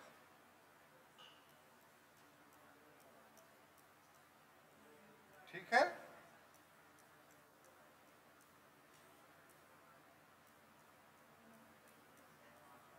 बात समझ में आई? ऐसी नहीं कि हम जाएंगे हल्ला करेंगे जज चोर है तो आरोप लग जाएगा, या घूस लिया हमसे घूस लिया था, ऐसा नहीं हो सकता। उसके लिए प्रमाणिक काम यह है कि कम से कम 100 लोकसभा के सदस्य या राज्यसभा, उसकी सदस्य संख्या आधी है तो 50 मेंबर इस दुर्व्यवहार और साबित कदाचार के बारे में प्रमाण देंगे कि हाँ भाई हम भी इससे सहमत हैं कि ये जज साहब जो हैं वो दुर्व्यवहार और करप्शन के शिकार हैं, तब उन पर आरोप तय होगा, भी एक्सेप्टेंस होगा। लेकिन दूसरा स्टेप क्या है कि ये लोग किसको देंगे? तो लोकसभा का मामला होगा तो लोकसभा अध्यक्ष, या अगर राज्यसभा का मामला होगा तो राज्यसभा के सभापति को ये लोग देंगे।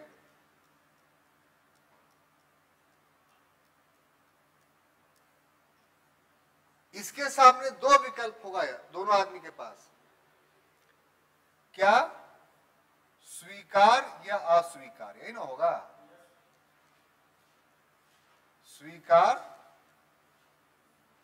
या अस्वीकार।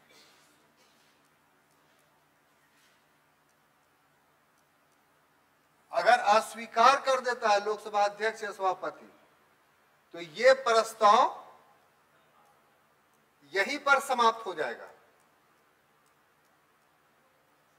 यानी जो प्रस्ताव लोकसभा या राज्यसभा में आया है तो वो इसके आगे बढ़ेगा ही नहीं, महाभियोग या इंपीचमेंट चलेगा ही नहीं। तो पहला तो बैरिकेडिंग यही है। मान लिया जाए कि स्वीकार कर लिया गया दोनों में से किसी के द्वारा, तब तीसरा चरण शुरू होगा। उसमें क्या होगा कि 3 सदस्यीय समिति जांच करेगी। 3 सदस्यीय समिति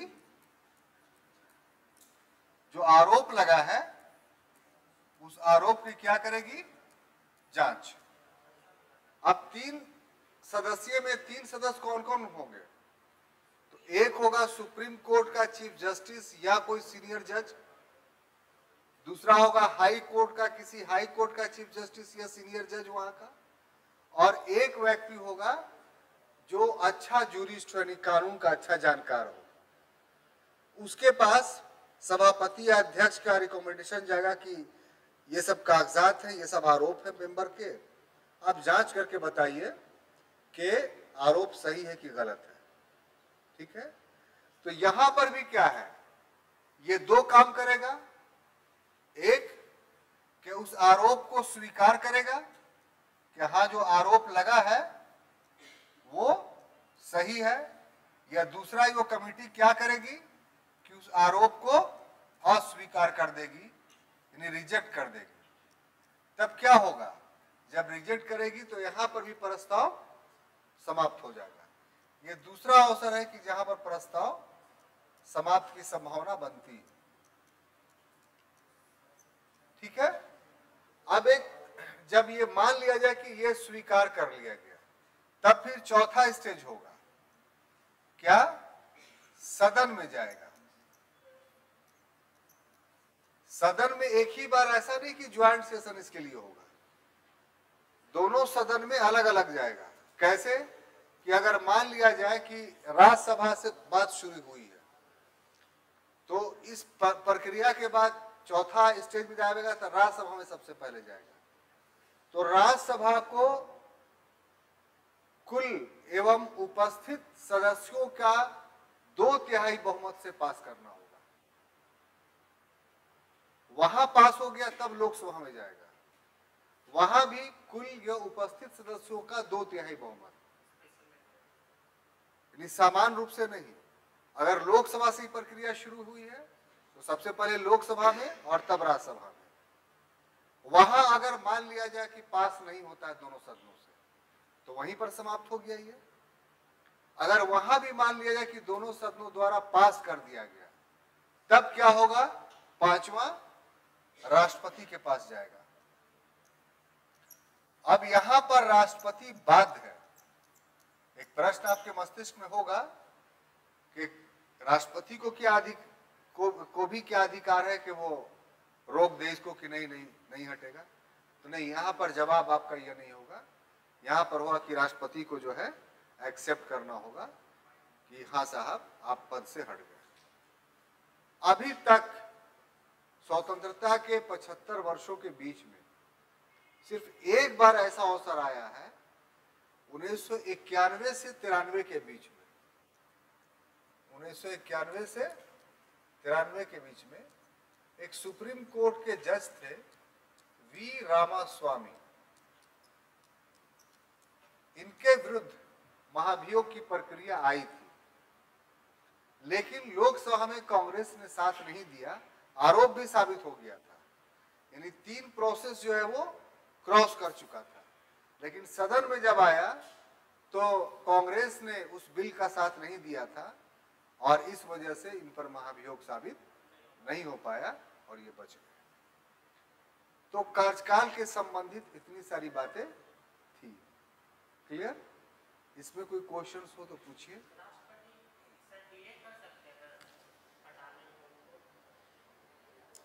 ये सर जो आप सवाल किए हैं ये राष्ट्रपति के वीटो पावर से संबंधित सवाल है, ठीक है? तो उसमें सामान्य अगर कोई विधेयक है, साधारण विधेयक जिसको संविधान संशोधन नहीं माना जाता है, तो ऐसे विधेयक के बारे में अगर राष्ट्रपति के सामने प्रस्ताव है, कोई कानून आया है, तो राष्ट्रपति पॉकेट वीटो का प्रयोग करता है। मतलब वो उस पर ना सहमति देगा ना असहमति देगा, तो उसके पॉकेट ही में रह जाएगा, ऐसे कानून नहीं बन पाएगा। अब दूसरा आइए, हम पूरी बात बताएंगे, आपको घबराइए नहीं, और जितना सवाल कीजिएगा पढ़ाई में उतना निखार आएगा। हम नहीं जानते हैं कि आपका संदेह क्या है, आप कहाँ पर कंफ्यूज हैं, ये आपकी जवाबदेही है कि आप सवाल दर सवाल कीजिए। नहीं आएगा तो पढ़ के आके बताओ, लेकिन बताएंगे। दूसरा क्या है साहब, तो कुछ ऐसे विधेयक होते हैं जो संविधान संशोधन के होते हैं, ठीक है? उसमें विशेष बहुमत से पार्लियामेंट में पास किया जाना जरूरी है। तो ऐसा कोई विधेयक अगर बना है या पास हुआ है तो उसमें राष्ट्रपति उसको इंडेफिनिट पीरियड के लिए अपने पास नहीं रख सकता है। उसके लिए राष्ट्रपति के पास यह है कि उसको पुनर्विचार के लिए लौटा सकता है, रिकंसीडर के लिए, कि फिर से इस पर सोच लीजिए। अगर उसको लोकसभा या संसद पुनः पारित कर देती है तो फिर उसको जो है वो साइन करना इमीडिएट जरूरी हो जाता है। एक तो दूसरा ये हो गया साहब। तीसरा है कोई मनी बिल है, तो मनी बिल या धन विधेयक जिसको आप बोलते हैं, वो अगर पार्लियामेंट के जरिए पास किया गया है तो राष्ट्रपति उसको साइन करने से इनकार ही नहीं कर सकता है। क्यों? क्योंकि कोई भी धन विधेयक उसी के परमिशन से पेश किया जाता है। तो जब आप ही परमिशन दिए तो फिर आप इसको रोक कैसे सकते हैं? तो ये 3 सरकमस्टांसेस है। अब आप हमको बताइए कि ये वाला मामला में राष्ट्रपति क्या करेगा, क्योंकि 2/3 बहुमत से पास है, साबित हो गया ना, बस वो जवाब मिल गया ना। ये जो संसद अभी बताया ना कि संसद उस प्रस्ताव को 2/3 बहुमत से साबित करेगा, तो जिस प्रस्ताव को संसद 2/3 बहुमत से पारित करे उस प्रस्ताव को राष्ट्रपति इमीडिएट सहमति देने के लिए, साइन करने के लिए बात है, ठीक है? तो ऐसे बताया अच्छा लगा कि ऐसे ही शॉर्ट में बताए थे तब अच्छा लगता, एक्सप्लेन करके ना, ताकि आपको सारी बात समझ में आए। और थोड़ा आगे बढ़ा जाए, अभी समय है आधा घंटा।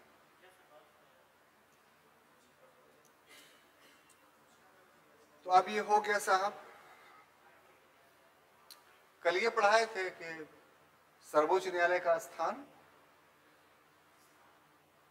नहीं पढ़ाए थे, प्लेस ऑफ सुप्रीम कोर्ट नहीं, तो उसको देखते हैं।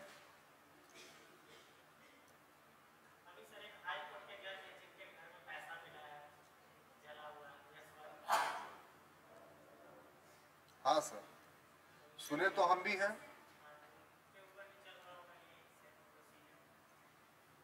चला तो नहीं है अभी तक, सुना तो नहीं है, बल्कि ये सुने कि उनको ट्रांसफर कर दिया गया है इलाहाबाद हाई कोर्ट में, और इलाहाबाद हाई कोर्ट में उनको वहाँ के चीफ जस्टिस ने अपने कमरे में ओथ दिलाया और कोई बेंच अलाउ नहीं किया है। अभी जब यहाँ आ रहे थे तो उस समय का न्यूज है ये, यही तो हम जानते हैं। और बाकी जो बात पूछिएगा अभी तो हम नहीं बता पाएंगे। जो बात है स्पष्ट कि अपना तो काम है कि जलाते चलो चिराग, रास्ते में खाह दोस्त या दुश्मन का घर मिले। तो हम इसके कायल नहीं है कि कौन क्या है।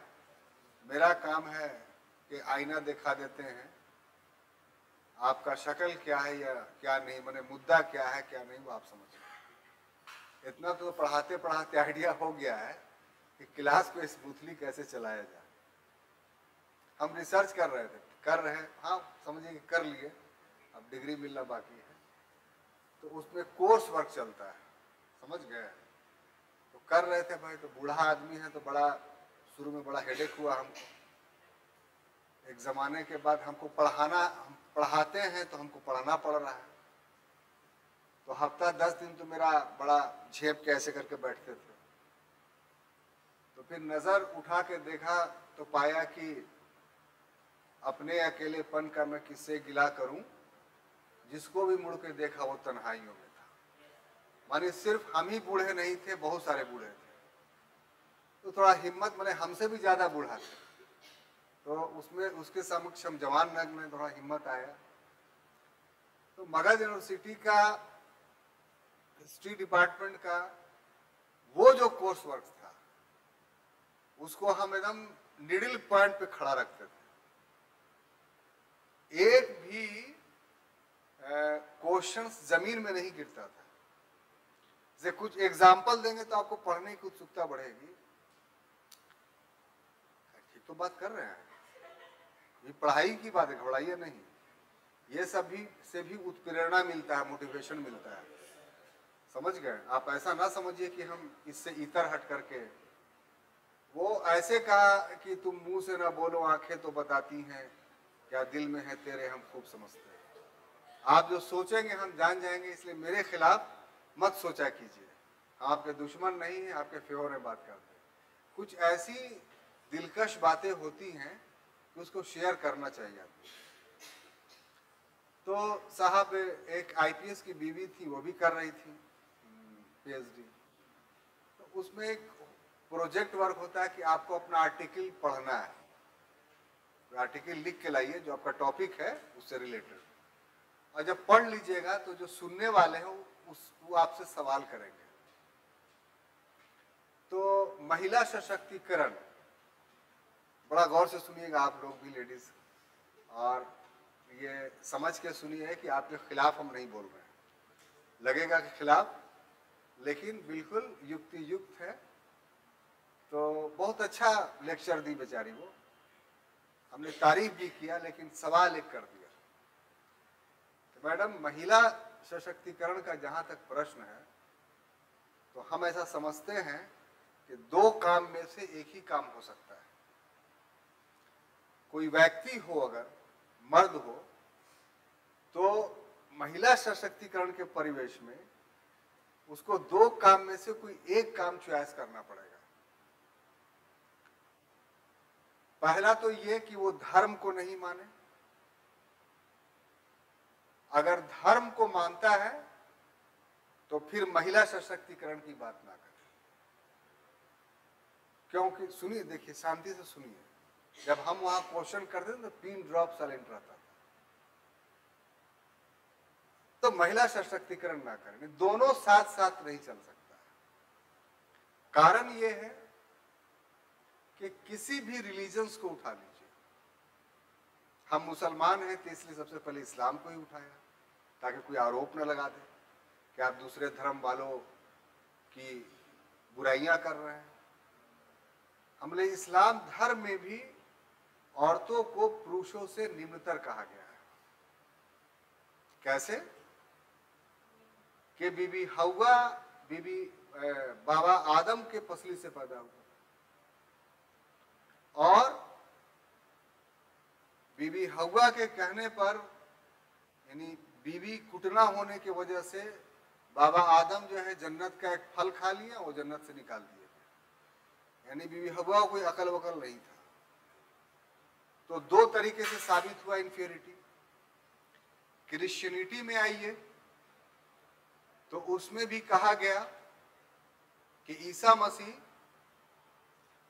वर्जिन मरियम से पैदा हो गया। तो ये भी औरतों का अपमान है, अनिम्तर दिखाया गया है। किसी संतान की उत्पत्ति सिर्फ औरत कैसे कर सकती है? हिंदू धर्म में तो पूरा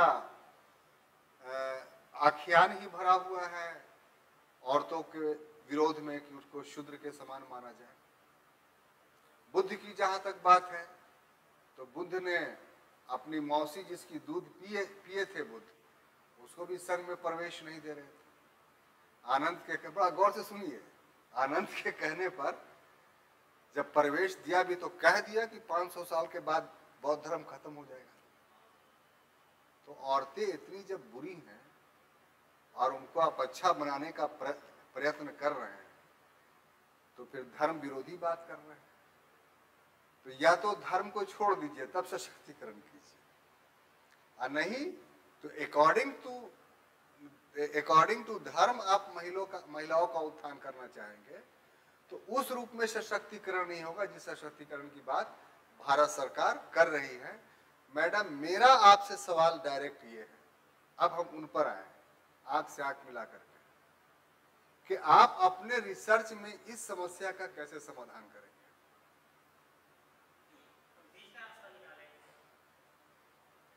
लिख के कल दिखा दीजिएगा ना, चैलेंज नहीं है। अभी तक 10 प्रोफेसर जो 40-40 साल पढ़ा चुका, बहुत से रिटायर भी हो गया है, वो बुला के पूछा कि तुम बताओ ना क्या हाल है। ठीक है, तो आपके पास अगर योग्यता है भाई तो आप बता दीजिए, इसमें कोई डर नहीं।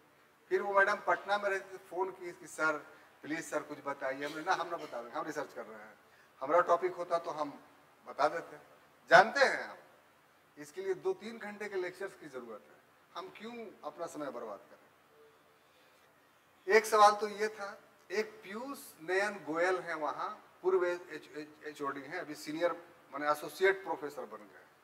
एसोसिएट प्रोफेसर का माने कि अब रिटायर के बाद भी जो है वो पढ़ाएंगे, माने उनको बैठे बैठे पैसा मिलेगा, बहुत कम होते हैं। उसी से अंदाजा लगा लीजिए कि कितने ये हैं। वो हमको बड़ी मानते हैं अभी भी। तो एक बार ऐसे ही सिंपोजियम चल रहा था और वो बोल दिए कि हम धर्म उरम को नहीं मानते हैं, देयर इज नो गॉड। हमको आ गया गुस्सा, हम बोले प्लीज सर चुप रहिए आप, और इस सेंटेंस को बोलने से पहले हमारे कुछ सवालों का जवाब दीजिए, तब हम मानेंगे कि देयर इज नो गॉड। पूरा क्लास सन्नाटा कि साला जिसको सब कुछ माने जिसको बहुत मानता है वह जिसके अगेंस्ट में जा रहा है, इसको तो सपोर्ट करना चाहिए था। हम बोले पहले ये बताइए आप कि अगर गॉड नहीं है तो अटलांटिक ओशियन और पैसिफिक ओशियन का पानी क्यों नहीं मिल पाता है? आम पानी को आप मिलाइए हरा और पीला रंग करके, मिक्स कीजिए, सारा मिक्स हो जाएगा। आप खोल के भी देखिए सर, अटलांटिक ओशियन और पैसिफिक ओशियन का पानी नहीं मिलता है। पूरा ऐसे उसका ज्वार आएगा लेकिन एक कतरा भी दोनों का पानी आपस में नहीं मिलता है। दूसरा सर, फराओ खुफू के मरे हुए 2550 ईसा पूर्व में मरा था, वो मिस्र का शासक था, उसकी लाश आज तक जीवित क्यों है, जो मिस्र के पिरामिड में रखा हुआ है? इसको भी सर आप सर्च करके देखिए, आज बहुत पढ़ाई आसान हो गई है। अगर इन 2 प्रश्नों का, और भी बहुत सारे प्रश्न है सर, एक नहीं। कहा हाँ बोलो बोलो बोलो ना, कहा है प्रश्न? तो हम बोले एक बच्चा है सर, वो अपने माँ को भी कैसे पहचान लेता है, यही मेरी माँ है।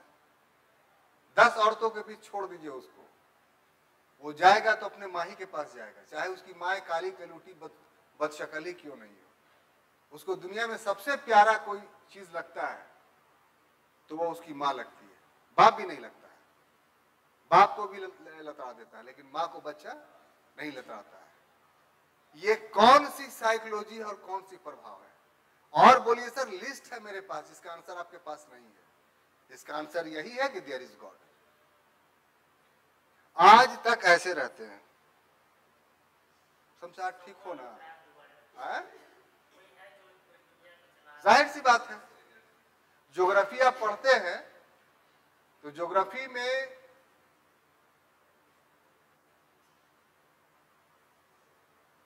हिग्स बोसोन थ्योरीज को आप लोग जानते होंगे, जिसमें गॉड नहीं, कैसे सब किताब में अवेलेबल नहीं पढ़ते तो आपकी गलती है, बहुत सिंपल बुक में है ये। हिग्स बोसोन थ्योरी है। बोस इंडिया के थे और हिग्स जो थे वो लंदन के थे, भी कुछ दिन पहले मरे हैं, जिनका पूरा ये सब पैरालाइज था, सिर्फ आंख से वो अपना काम करते थे, मुंह सब पैरालाइज था। हाँ, स्टीफन हॉकिंस, तो हिग्स बोल रहे हैं, संक्षेप में उसको हिग्स बोलते हैं। तो इन दोनों ने मिल करके एक रिसर्च किया था कि साइंटिस्ट लोग ईश्वर को ऐसे भी नहीं मानता है। तो उन लोगों ने कहा कि ईश्वर पर नहीं है, सो गॉड पार्टिकल्स नाम दिया उसने, ईश्वरीय कण।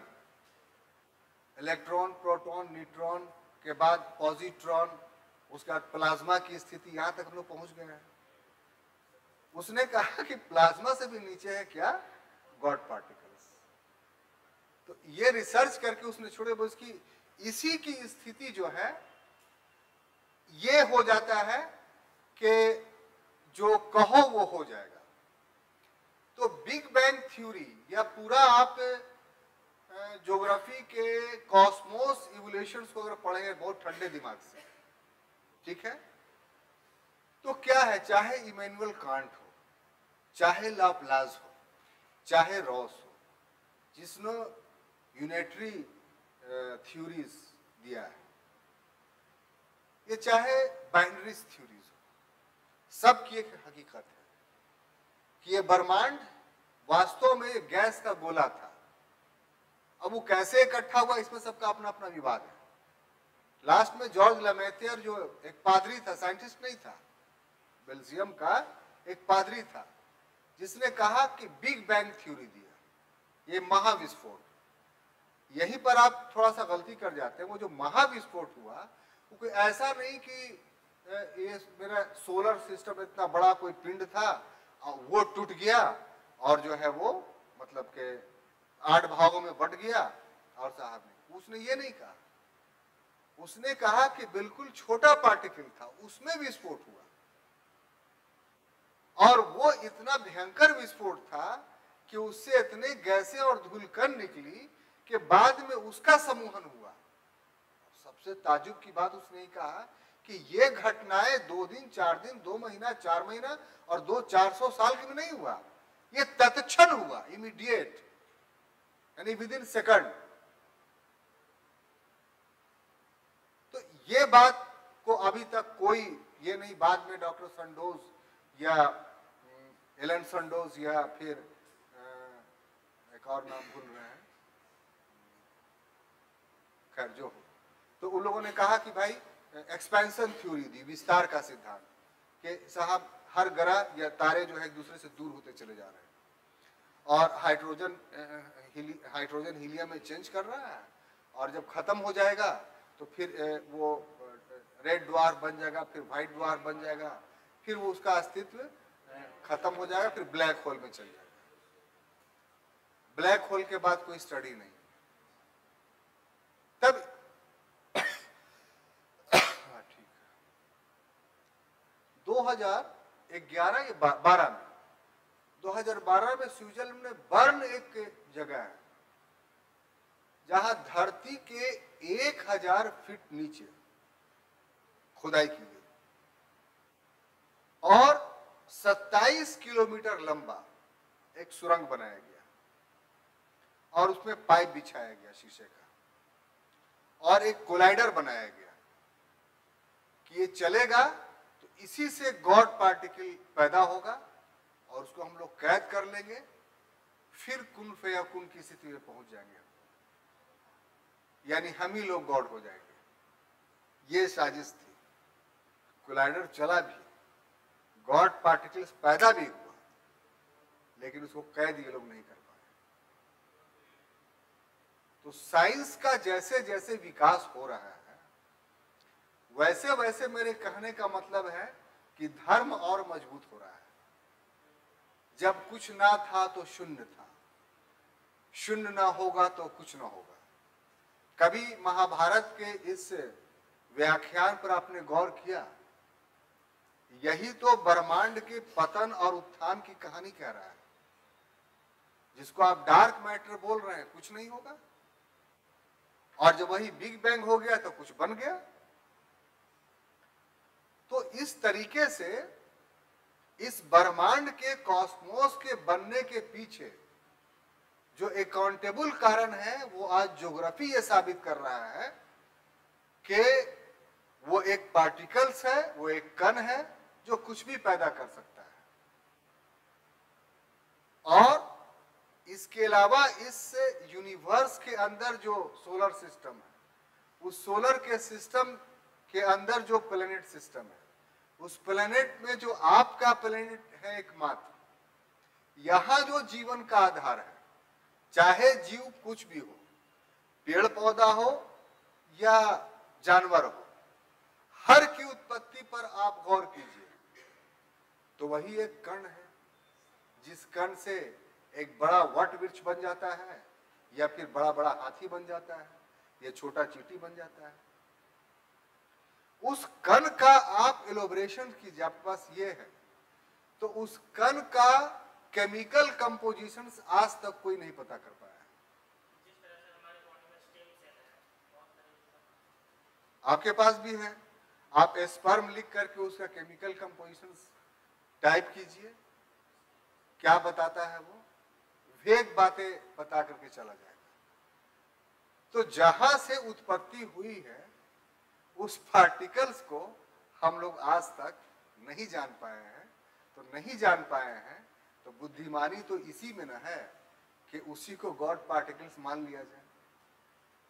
अगर नहीं मानिएगा तो फिर आने वाले समय में संभावना है कि आप क्रैक कर जाइए। इसलिए कि प्रश्न का उत्तर जब नहीं मिलता है तो आदमी पागल हो जाता है। इस टॉपिक पर आते हैं कि स्थान मतलब कहां होगा। तो अनुच्छेद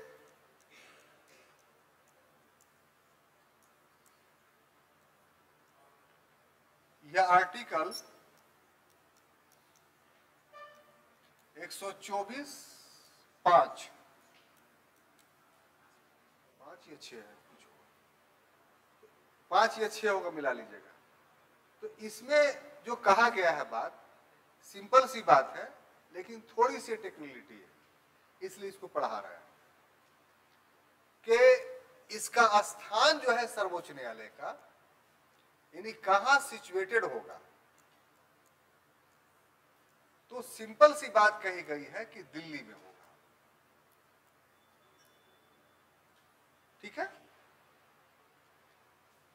लेकिन इसमें परंतु लगा हुआ है कि यहीं पर बात नहीं रुक गई है। यदि मुख्य न्यायाधीश चाहे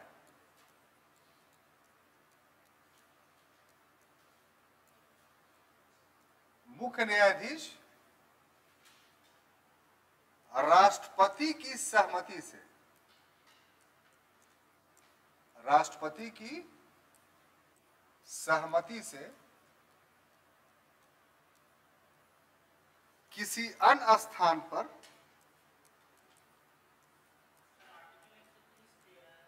अच्छा हाँ सॉरी ठीक कर देते हैं, किसी अन्य स्थान पर स्थापित कर सकता है। हम कंफ्यूज कर रहे थे, बताया ना।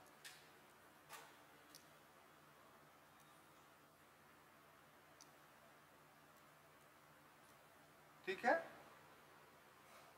अब ऐसा क्यों है कि ये प्रोविजन क्यों रखा गया है? भाई दिल्ली ही रहता, सेंटर पे है, जिसको अपना जाना होता वहां। लेकिन न्याय का एक पक्ष है कि न्याय तक पहुंच अगर किसी की नहीं हुई, किसी व्यक्ति की, तो ये न्याय की हत्या हो जाएगी। न्याय डोर लेवल पर रहना चाहिए।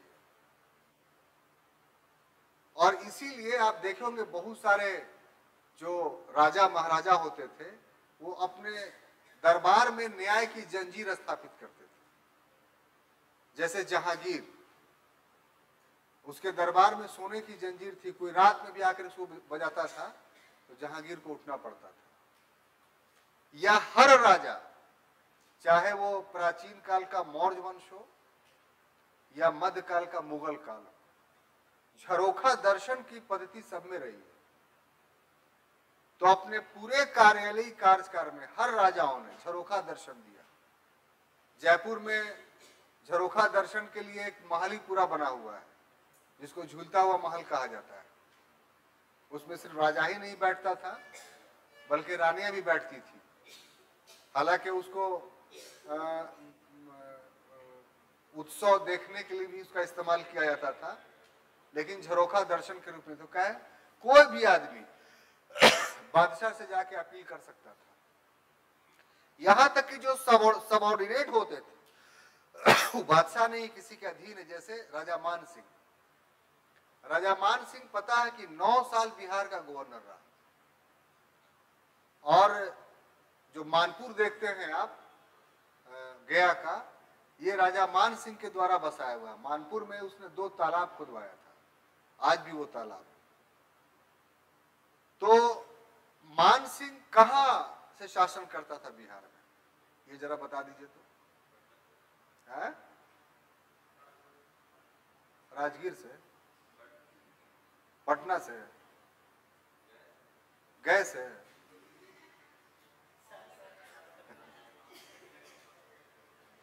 वो कर रहे थे अपनी वफाओं का तस्करा और देखा मुझे तो बात का पहलू बदल दिया। आपने रोहतासगढ़ फोर्ट का नाम सुना होगा, कहाँ है? सासाराम में। Very good. सासाराम में एक्चुअली में नहीं है, वो डेहरी ऑनसोन जाइएगा तो उससे सोन नदी पार करने के फौरन बाद बाएं रोड चलेगी अकबरपुर। तो अकबरपुर जैसे ही एक कस्बा है, अच्छा खासा कस्बा है, सब कुछ मिलता है वहां, खाना वाना सब है। तो उसका फुट हिल वहीं से शुरू होता है। तो पैदल आपको चढ़ना पड़ेगा उस फोर्ट को देखने के लिए। हम इतने इंटरेस्टेड थे कि अपने स्टूडेंट्स को लेकर के एक बार गए तो असफल लौट आए। पूरा दिन भर घूमते रहे, कहीं फोर्ट नजरे नहीं आया। हाँ भाई, फिर दोबारा 1 ही महीने के बाद, ना ये कैसे होगा, फिर दोबारा वहां के लोकल आदमी को जब लिया तब वहां फोर्ट तक पहुंच पाया। तो उसमें भी जो किला है, तो किला के ऊपर ही झरोखा दर्शन बना हुआ है, जहां मान सिंह जो है बैठ करके जनता का निवेदन सुना करता था। तो जागीरदार और मनसबदार और गवर्नर जो मुगलों के होते थे, वो भी झरोखा दर्शन दिया करते थे। काहे के लिए? जनता के गिरवांश को सुनने के लिए। तो शासन व्यवस्था की उत्कृष्टता का प्रमाण है जनता के गिरवांश सुनना। तो न्याय की जहां तक बात है, दिल्ली में बहुत सा आदमी ऐसा है कि साहब वो दिल्ली नहीं आ सकता है। कुछ एरियाज ऐसे हैं जनजातियों के जहां बहुत अन्याय है और वो लोग वहां नहीं आ सकते हैं। तो उसी की वजह से ये प्रोविजन रखा गया है कि सुप्रीम कोर्ट चाहे तो अपना पीठ, अपना न्यायालय वहां भी स्थापित कर सकता है। बात समझ में आ रही है? लेकिन राष्ट्रपति के सहमति से। अब इसके साथ एक क्लाउज जुटा हुआ है जो काफी महत्वपूर्ण है, उसी को हमको समझाना था कि ये जो व्यवस्था है कि दिल्ली के अतिरिक्त कहीं भी पीठ खोलने का, या न्यायालय को ले जाने का, ये अनिवार्य नहीं है। अब ये सेंटेंस आप पढ़ लीजिएगा किताब में, इसका मीनिंग समझ में नहीं आएगा।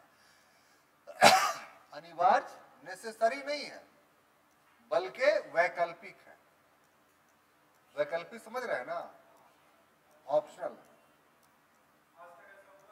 ना, ठीक है। इसके क्या मीनिंग हुई? ये जो दो सेंटेंस है अनिवार्य नहीं है बल्कि वैकल्पिक है। यदि अनिवार्य बना दिया जाता इस पद्धति को तो जानते हैं क्या होता? नहीं, कोई भी जज, सर्वोच्च न्यायालय का जो 33 या 34 जज है, कोई भी जज कहीं भी कोर्ट स्थापित कर देता है, लेकिन कोई भी जज नहीं कर सकता है चूंकि अनिवार्य नहीं। बात समझ में आई? वैकल्पिक का मतलब है कि ये अधिकार सिर्फ मुख्य न्यायाधीश को है। अगर मुख्य न्यायाधीश चाहेगा तभी जो है सुप्रीम कोर्ट कहीं और अपना कोर्ट लगा सकता है या सुप्रीम कोर्ट वहां जा सकता है। बात समझ में आई? तो ये बहुत टेक्निकल बात था, हम समझते हैं कि बता कर करके अच्छा किए। 5 मिनट और आपका समय बचा हुआ है, यदि आपका कोई प्रश्न है तो पूछ सकते हैं। 5 मिनट में कुछ पढ़ा नहीं सकते।